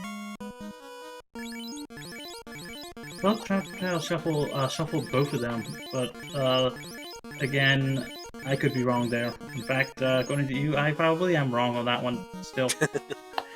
So A-side, most every trap tile that you find in the vanilla version of the game is an A-side trap tile. It's because every fight has an A-side and a B-side. For whatever reason, 99% of the trap tiles are A-side trap tiles. All B-side does is take basically most of the same shuffle pattern, but just flip to the B-side version of that encounter. Most of the time, it's just things like instead of 1 Agama, you fight 4. Or instead of 1 to 2 worms, you fight 3 to 4. Sometimes, though, you do end up with like just wholly different encounters. Like instead of pirates, it's unrunnable Sahags, or instead of Garland, it's Iron Calls. Stuff like that. And I also might add that we're on Lich 2. Fire 3 not hitting for much. Fire Sword equipped to that red mage not dealing much. 3 hits and change that one. Also, Cheezinator finally heading into Earth. See Fire 3 coming out. 52 damage. Swing from Excal, 3 hits, 200, and Lich 2 is down. Fire 3 not being very helpful, but the good news is that we were fighting Lich 2, so it didn't matter. And Cheezinator actually exiting out, but then going to check the other chests. He's paranoid at this point. He knows that one of the other things that is missing is the ruby. So he's thinking at this point that both loose are in here, which is correct, and that the other one is the ruby, which is incorrect. Those 6 hits for a bunch, to carry. And remember that, Lit 2 coming out from carry. Swing again, 8 hits, 651 damage, and carry 2 goes down. Cheese has to change the heart, decides to go do crystal turn-in things, and Sawneyrath is on to the first gatekeeper's floor. And seeing our first seafood party platter hack. Try saying that 5 times fast. Seafood party platter, seafood party platter, seafood party platter, seafood... Dang it. And Cheezinator has found the ruby. Alright, here we go. The first big challenge. The Kraken 2. I don't know whether to call it Mr. and Mrs. I'm sure we'll get opinions from chat momentarily, but we got our one cheeky trash fight right before we get there, and it's squid time. Here we go. We're going to do some white shirt, we're going to do some fast, and a swing. White shirt goes off. Swing goes out. 1 hit, 53 damage. Uh-oh. Fast goes off. Incoming lightning 3 does not very much, because we've got 3 ribbons. We're going to try some more. Incoming poison doesn't do much for the same reason. Second white shirt goes off. We're at 2 of 6 evade stacks. Swing. Also, Cheezinator just picks up their rod. 2 hits, 58 damage. Temper goes off after the fact. We're going to go for a third white shirt. Some nuke. Here goes nuke. For 250. Out goes white shirt. We're at 3 of 6. Outgoing swing. Missed. Incoming damage. 4 hits for 117. This is not a fun time, happy time. Kraken 2. Outgoing swing for 161. A nuke for 144. Incoming swing misses. That's not bad. The white shirt continues to provide. Outgoing nuke. We're switching tactics here. Outgoing nuke for 164. Outgoing swing. 2 hits, 154. Incoming bane. Does nothing. 3 ribbons. Outgoing nuke for 250. Kraken is still here. So not only are we super huge evasion, not only are we pretty decent absorb, but we're also well above base health. But finally, down goes the Kraken 2. And looks like Cheezinator is just about to get their loot. And is going to feel really behind. That is the last box Cheezinator will open. Very true.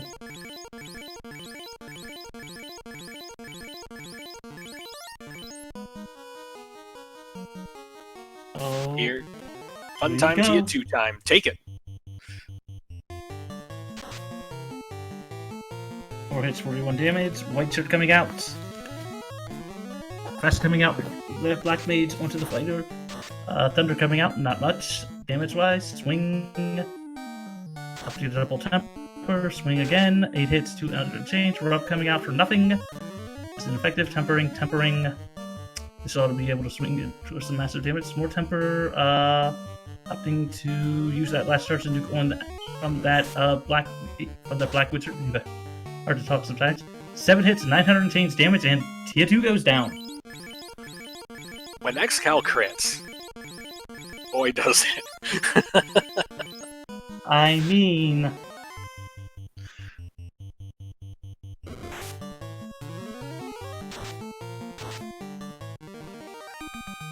So, I guess I was just going to say, before the Chaos fight, we should remember to follow our runners, Cheezinator and Sawneyrath 11. You know, someone will drop the links in chat, and we're on Chaos. And I'll let you do it. The honors, Fizzleby. We're going to start with some white shirt action and a fast and a test swing. Out goes the white shirt. Incoming, 2 for 120. That's fine. Fast goes off. Swing, 5 hits, 88. Lots of hits, not a lot of damage. We're going to try white shirt round number 2.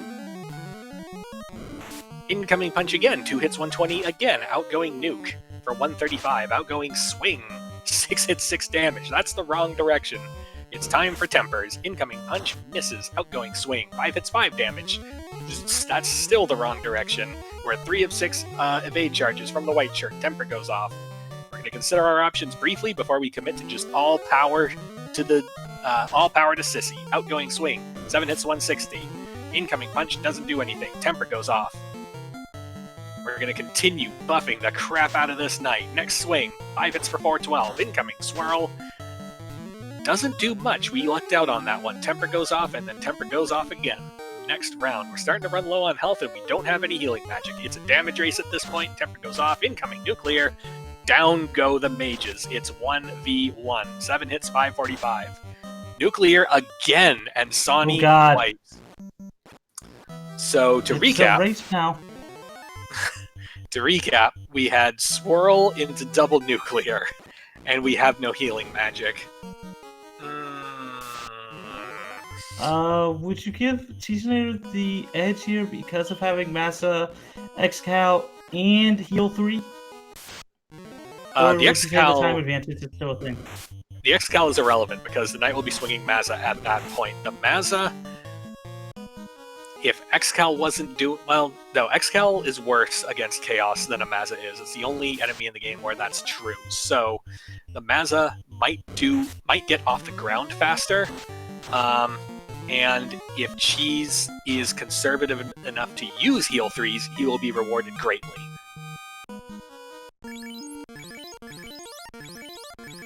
As if Sawneyrath just did gain a level from that Iron Golf fight. I do not remember if or not they gained that during their first dive.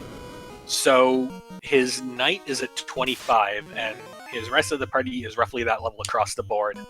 The Fiend 2s didn't do anything. Like, they soaked spell charges and resources a bit, but I don't recall any of them being threatening. The problem is Chaos. The problem is Chaos's massive outgoing damage. That is true. And at 1 hour, 38 minutes, 29 seconds, Cheezinator has entered Topher for their first dive. So Cheezinator's on 4 hits. The meat shield's up. The meat shield's level 14. Good for him. This is going to be tight on that one, and it's going to be a heartbreaker if that Chaos is the determining factor. It will be interesting to see how Sonny adjusts when he gets back downstairs, but Cheezinator's coming in. The advantage is still Sonny's at this point. He's still far enough floors ahead, and their comparable firepower is close enough that I do not know if Cheese will catch Sawny prior to Chaos. Cheese might catch Sawny at Chaos.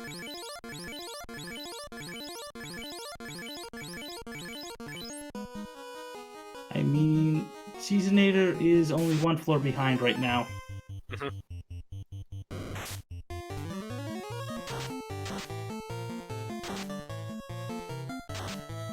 And there's just being unrunnable.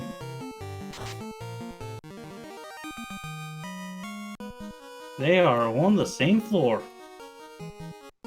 Yeah, only till we clear Speed Bump Mark 2, which looks like we've decided the time is of the essence, so we're actually going to use a Fast and Temper on this encounter, just to make sure we get through it in a timely manner, which 7 hits 722 does not do it.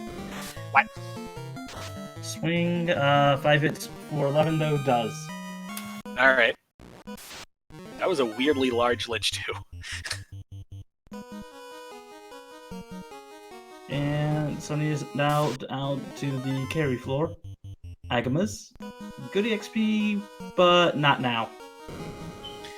Not the level of experience we're looking to fix our problems right now. Those fights are basically Worm fight. Basically any of the good fights on Kraken floor, and maybe the Worm fight on Tia floor. But here we've got our second crack at carry 2. Incoming Lightning 2 does Lightning 2 things. We got our Fast and our White Shirt off. Swing the X-Scowl for its 188. Let's try Swing, let's try White Shirt, let's try... How about some Temper? Temper goes off. Incoming Lit 2 continues to do Lit 2 things. Outgoing Swing. 5 hits 281. Carry 2 is still there. Let's try...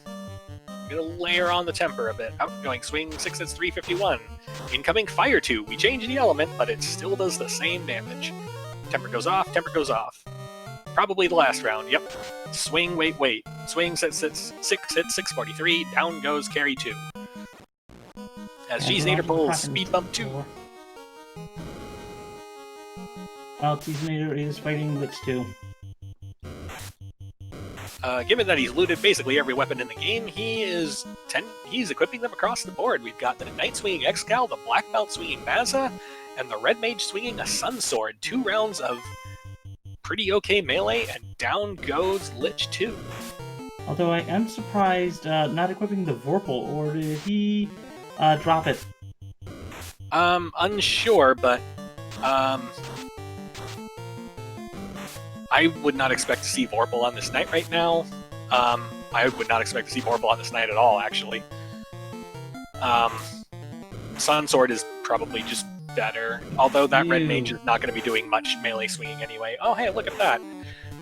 Seafood Party Pack seems to have slowed down Sawny a bit. We're having to waste one of our precious nukes on taking down this encounter.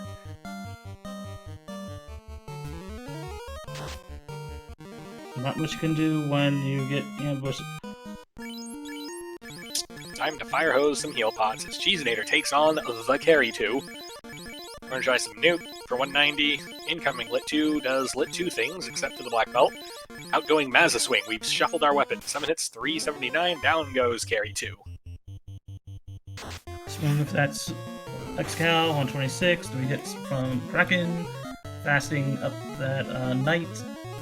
White Shirt coming out, Swing, White Shirt, and Temper.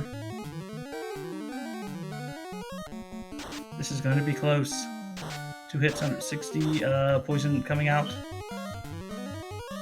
Tempering up again, Swing, White Shirt, and upping to Duke. Swing coming out, 2 hits, 64 damage. Duke 3 coming out from Kraken. Nuke coming out for 260. Swing, another nuke and another nuke. Bane coming out ineffective. Swing, only 1 hit of damage. Nuke coming out for 156. Another nuke coming out for 222. And, let's see, 4 hits, 200 change damage. Another nuke coming out, 137. And they're on the same fight.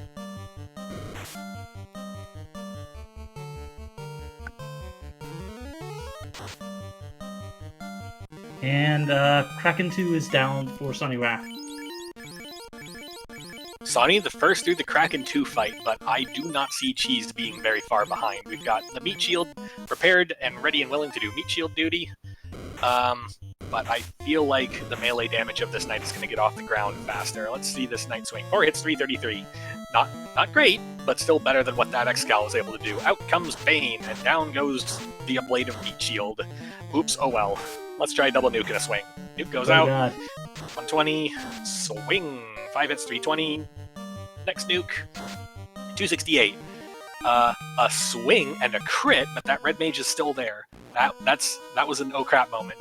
2 hits, 89 out of the Mazza. Nuke goes out. 224. Down goes Kraken 2 as Sonny is about to pull Tia 2. And Sawneyrath getting very bad encounter rolls. Thunder coming out from Tia. White Shirt coming out. Swing, 4 hits, 153. Fast coming out. Swing, going up Tempers. Tempering up, swinging, 8 hits, 455. Rub ineffective. Temper again. Hopefully, Tia should be down after this, I believe. Temper again. Temper again. Swing, 966. Tia 2 is down. For Sawneyrath's side, while, Cheezinator opting for defensive strats, ceding precious time back to Sawneyrath. He can't know that this Tia is a pushover, but we're going through it anyway. We've got 2 defense and 2 white shirt stacks going off, a fire 2 going off. That must have been a mismenu. Swing with the Mazza, 10 hits, 587. We're going to try that swing again and maybe opt for some double nuke. Nuke goes for 140. Nuke goes for 195. Incoming fire 3 does fire 3 things. Swing!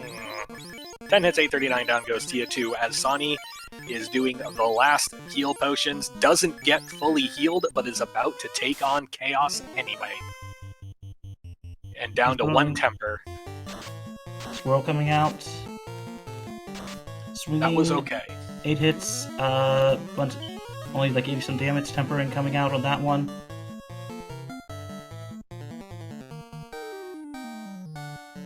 Opting to temper with that red mage. Fire 3 coming out, 25 damage. Swinging again for Excal.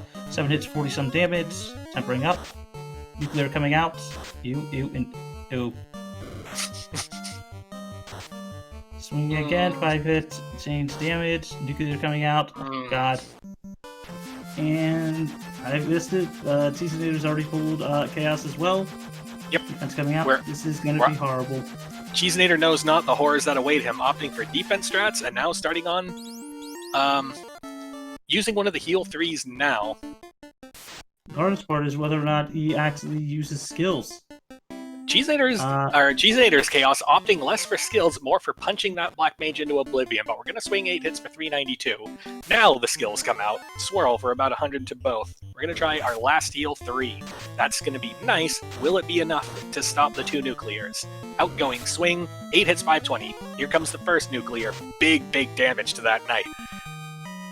And then a punch takes out the red mage. 7 hits, 521.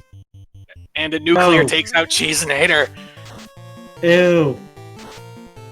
And Cheezinator says, nah. More level. Yeah, Cheezinator says, nah, I was there. I had that. That was just terrible RNG on my part. We're going to try that again. It's not. He saw the double nuclear now, right?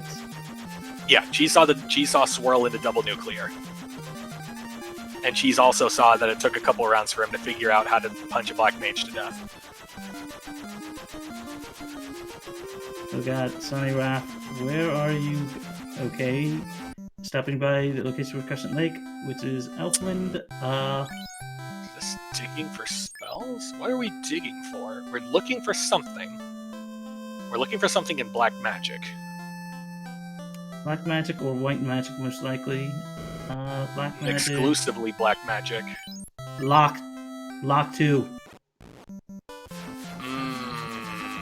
Would that have helped?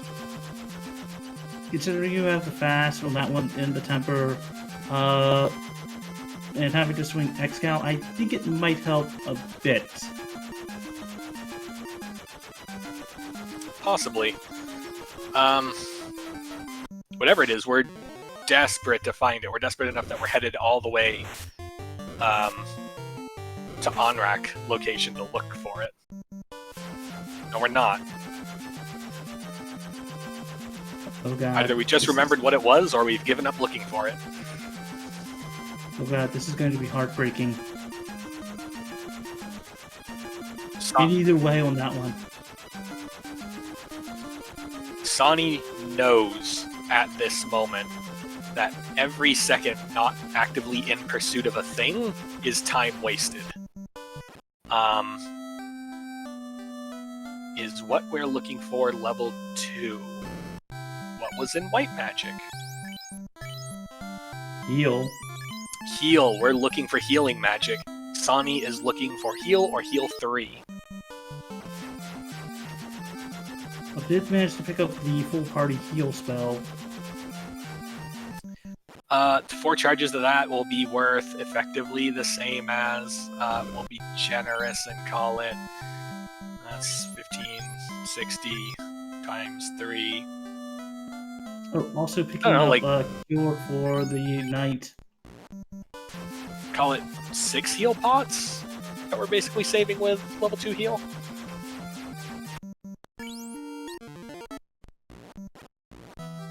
Question in chat, was Cure 4 red learnable? Nope. No, it was Cure 3, I believe, but I don't remember where that rolled. Was Cure 3 level 1? No, Cure 1 was level 1, I believe, but okay. That will correct us if we're wrong. Shoutouts to Duchess for Kaiosama, doing some wonderful tracking for us just now, not just now, over the whole race. Looking at the list of magic that we've got here, I don't see beyond the heal 3 anything that's really, really good. This is not the seed where we wanted to kind of leave the white mages at home, if we were hoping to survive a damage race. And Sawneyrath checking the validation chest. Flame Shield, not really going to help, I think. No, this is the part where we have to hope against hope that maybe Mazza landed in Topher, because otherwise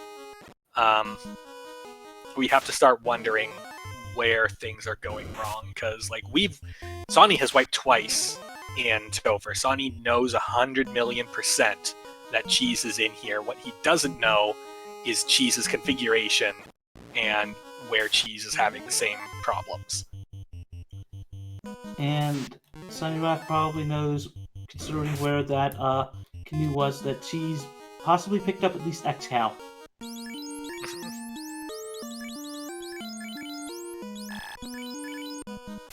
I'm seeing a lot of suggestions in chat to take the Iron Gall grind tile. I have to say, if we have warp, I agree with those. It's the best warp. It's the best tile we've found that's the easiest to get to, and if we can get to 29 to get an extra swing on that X-Cal, do it. Do we? Oh yeah, they have exit. Forgot about that. So, Cheezinator's on lit 2. I mean, not lit 2. Carry 2. Carry 2 just using lit 2.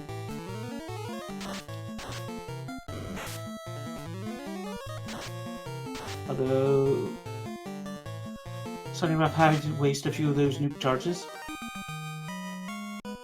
And Cheezinator is through the carry 2.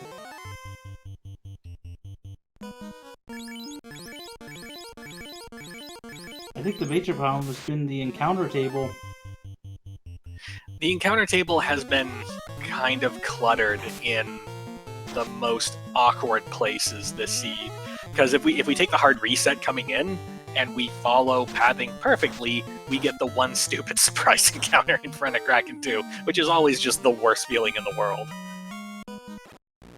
Yep, and Sawneyrath is through the Lich 2 fight for the 3rd time, while Cheezinator has pulled Kraken 2 for the 2nd time.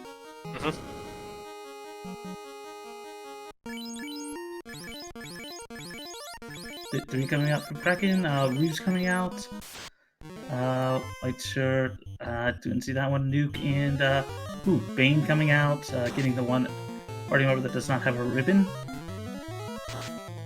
Tempo coming out, Nuke coming out from that Red Mage, 366 in damage, Lock 2 coming out.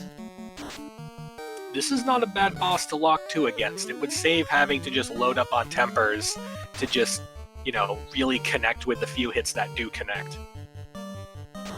Nuke in a swing. 126 off the first nuke. 300 off the second. Swing from the Massa. 4 hits, 453 damage.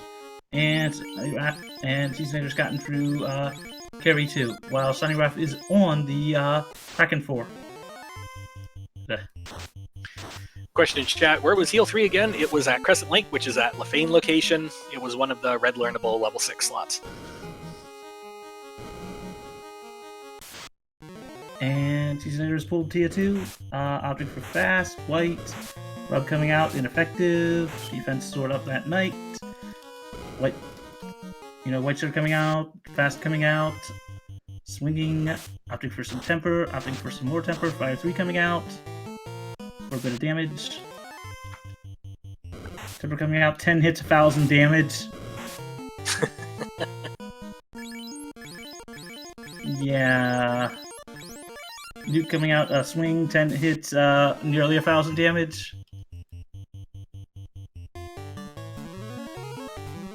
This seed is just getting ready for some rock galls, while Sawneyrath is taking care of Kraken 2. Alright, here we go. Round 2, Cheezinator versus Chaos. Ready, fight. We're going to try some defense. We're still going to lean on these defensive stats. We're going to do some double ruse in a white shirt. So the Knight and the Red Mage are at 3 of 6 stacks. The Black Mage is at 1 stack. Incoming Punch still connects for 56. We're going to try some Power Bonk fast. We're going to call it good enough at the little evasion that we've got, because we're racing these double nuclear. Temper goes off, Bonk goes off, fast goes off. Next round, we're going to try some more Bonk. How about some more Temper? And follow it up with some more Temper. Powering up this base cannon. Swirl comes out. Chaos sees the writing on the wall. It's time for swing. It's also time for heal 3. And the Black Mage is going to do heal pot strats to keep that Knight's health as high as possible. First swing, 496 damage. Heal 3 goes off. Another heal. Heal pot, incoming punch for 47. Basically cancels out the heal pot. But we're going to stick with heal pot strats. 8 hits, 1100 damage. Chaos is still there, by the way. Heal 3 goes off. Incoming punch misses. And a heal pot. We got, I think that's cap. We're going to try some more tempers. Outgoing swing, 8 hits for 943. We're well above base at this point. Temper goes off, temper goes off. Incoming nuclear. Everyone survives. Let's try swing, let's try nuke, let's try nuke. We're in a damage race. Let's see if we can win. First nuke for 250, doesn't get there. Second nuke for 372, doesn't get there. Swing. 6 hits, 915, and down goes the Chaos. Get your GGs in chat. Congrats to our winner and winner of the round, Cheezinator, with an official SRL time of 1 hour, 57 minutes, and 23 seconds. GG. This is heartbreaking for Sawneyrath. Come so far to have a lead on that one, and then Chaos. But also gets through tier 2. And we're joined in chat by our winner, Cheezinator. How's it going, man? Hey, it's going pretty great, thank you, and GG. Boy, that seed was just hard and long. So, I guess I have to ask the first question. Hashtag Team Never Earth?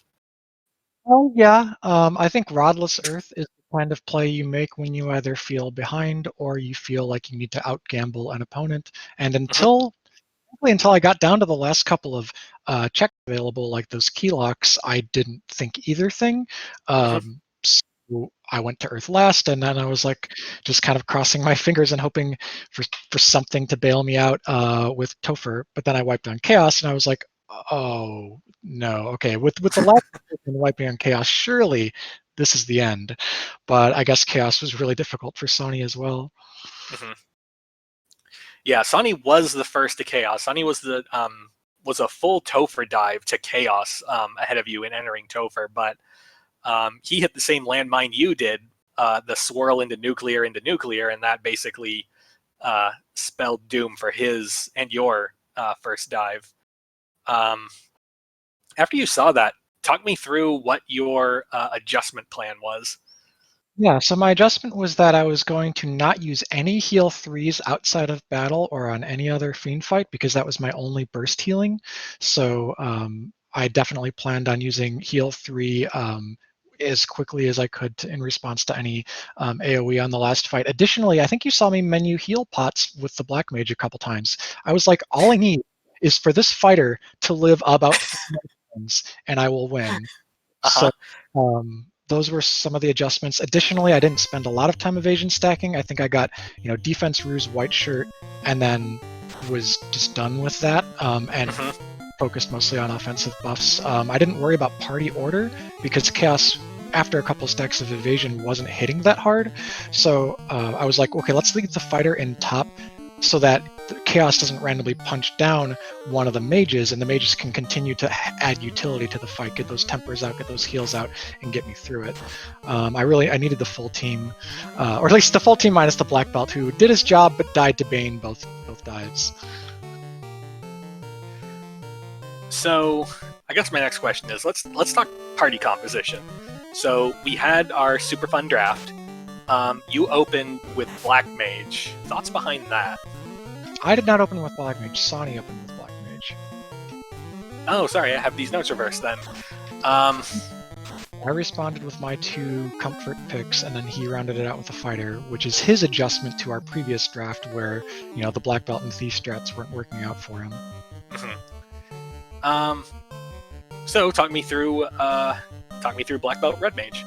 Yeah, so Sawney gave me the middle picks, which I wasn't expecting, and he opened with Black Mage, which I also wasn't expecting, so I debated a lot between a few picks. Unfortunately, I'm not going to reveal what picks I was debating because Crab Cakes is in chat.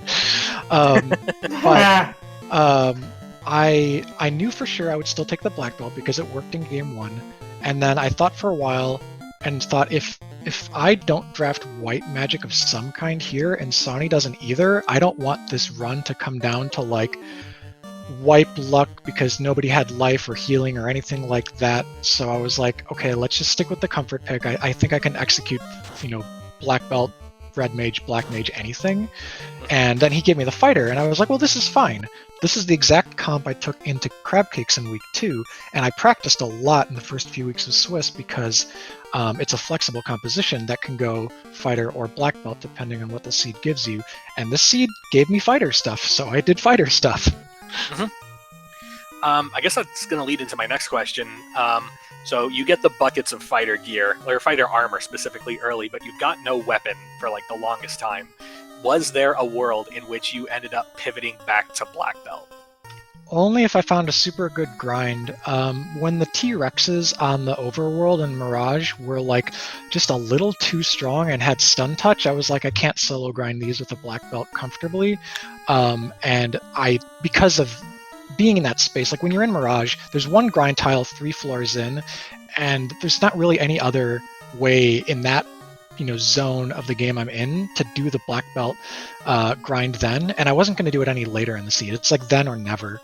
So I decided at that point I'm going to just take the solid experience I've got on these 3 members, level up as much as I can to put myself in a position to full clear sky without running out of resources, and then just one-shot the dungeon and don't leave anything behind. And then you found Massa in the dungeon. Yes, I felt very good about full clearing sky, including the canoe obviously and the weapons that I saw, and that was probably the last that was the peak point of the seed for me. Maybe finding floater without too much luck was decent too, but then things kind of went gradually downhill as I went further and further without those 2 loose go mode items. And we're joined in chat by Sawneyrath. GG man, you had a heck of a run. I have words, but they are not safe to say right now. So, yeah. GG, Sawney. Until the end. But yeah, GG's.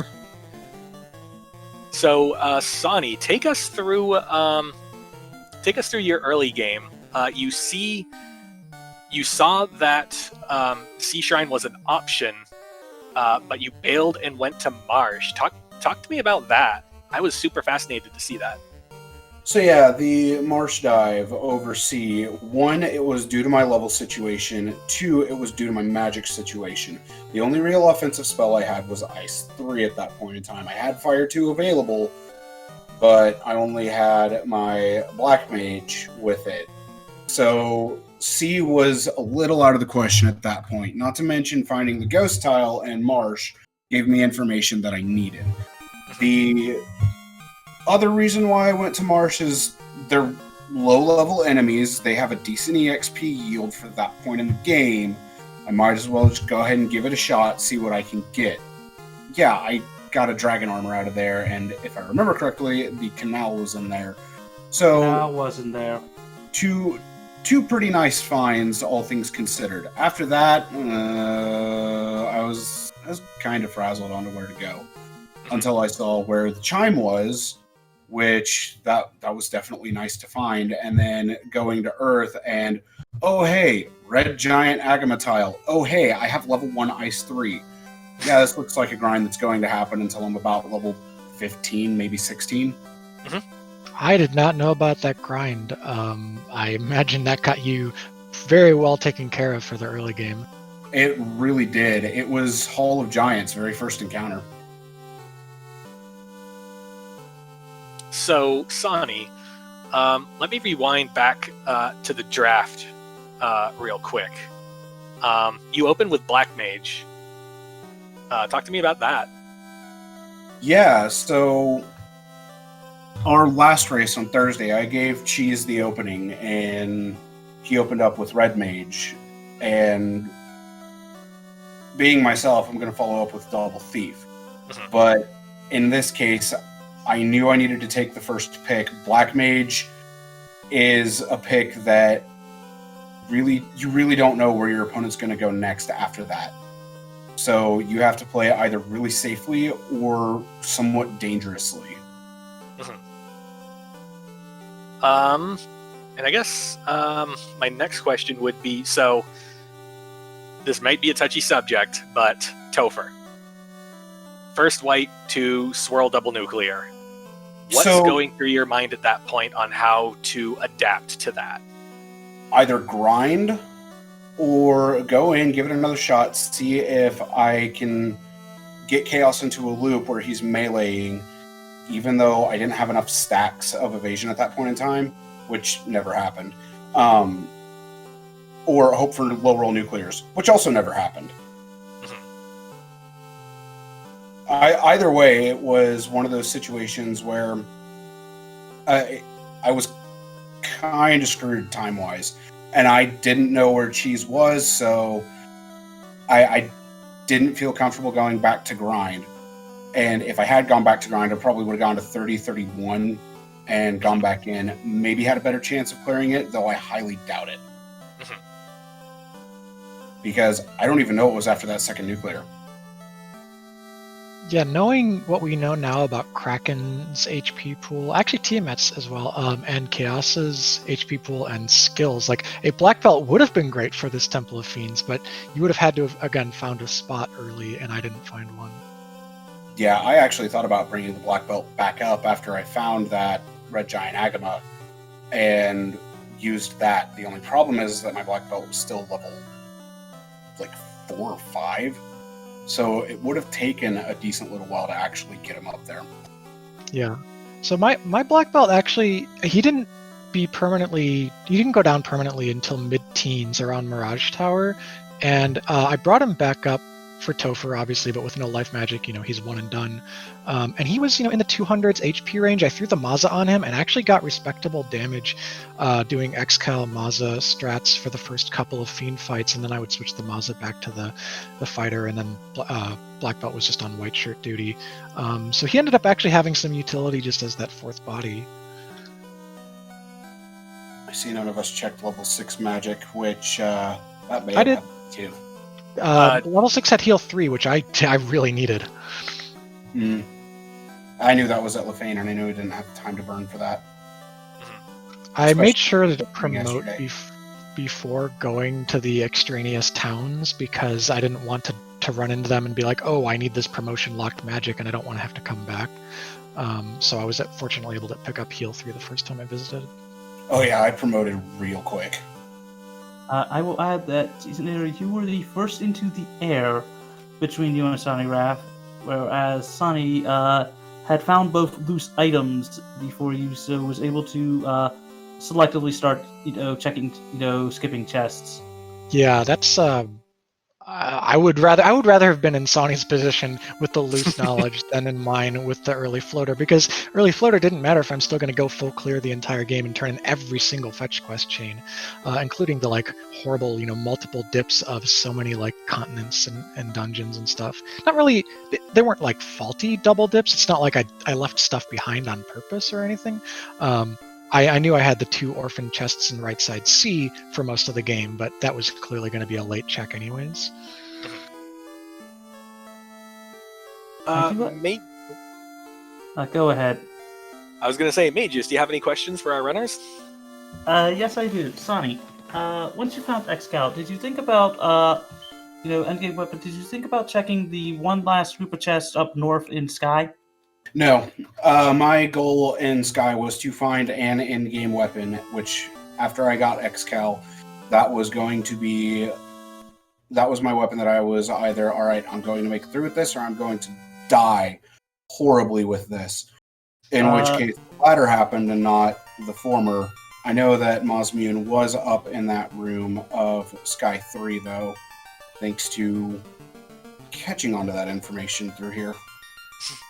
Yeah, and Vorpal was what? Vorpal was no.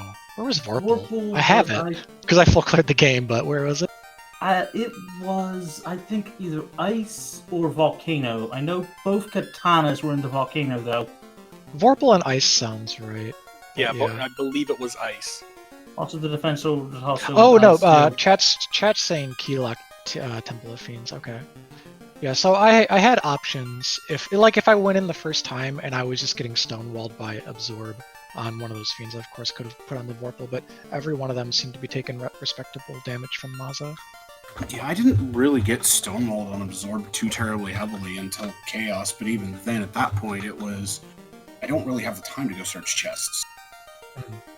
Yeah, Kraken... Even with Tempers, I was hitting just fine. Kraken had a lot of evade. I was getting, after Fast, I was getting 2 hits Maza on Kraken, so I did throw off at least 1 lock charge there. With Fast, I was getting about 3 hits on Excal.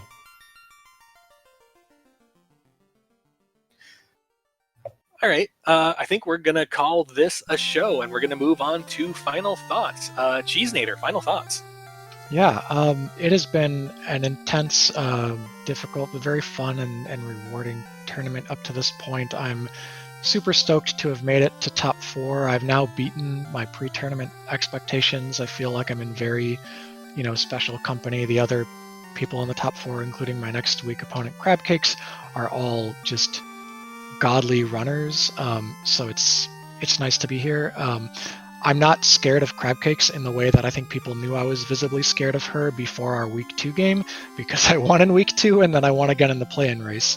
So, I think I like my chances well enough, and I'm ready for whatever comes at me. Sonny, final thoughts. You have Crabcakes as she's re-entering her top form, so you're going to need to play at the absolute top of your game in order to defeat her. She is very difficult, though quite a respectable opponent. In the case of this seed, I'm quite aggravated that I'm going out in this manner, because it's literally a, no, you're not going to be able to kill me no matter what you do. Have I had fun in this tournament? Yes and no. There are some problems I've had with it, though few and far between. I didn't think I was going to enjoy the encounter rates that we had, but boy was I wrong on that one. I actually have enjoyed it. It really has made my step routing a lot better. So with that, Cheese, I do wish you luck going into the round of 4. Thank you. I'm going to go play some Romancing Saga 3 and just chill out so I don't have to worry about this anymore. All right. Sounds good, man. Magius, final thoughts. It's just been amazing to call this race. I called both of your races. I got to see both how you both adjusted to the each other's playstyles, and I have to say you both did an amazing job on that one. Thank you very much. Appreciate it. All right, so for everyone here at Speed Gaming, I'd like to thank Speed Gaming, first of all, for hosting us. I'd like to thank our unsung hero for the seed, Duchess for Kaio-sama, doing the duty with the tracking. I'd like to thank my co-coms, Magius, and I'd like to thank both runners for putting on a heck of a show. Currently, over on Speed Gaming 2, we have yet more hot FFR action with an Iron Gall match, I believe. So go ahead and slide over there to check it out. But for everyone here, my name is Lord Fizzlebeef, and I will see you next time. Have a good night, everyone.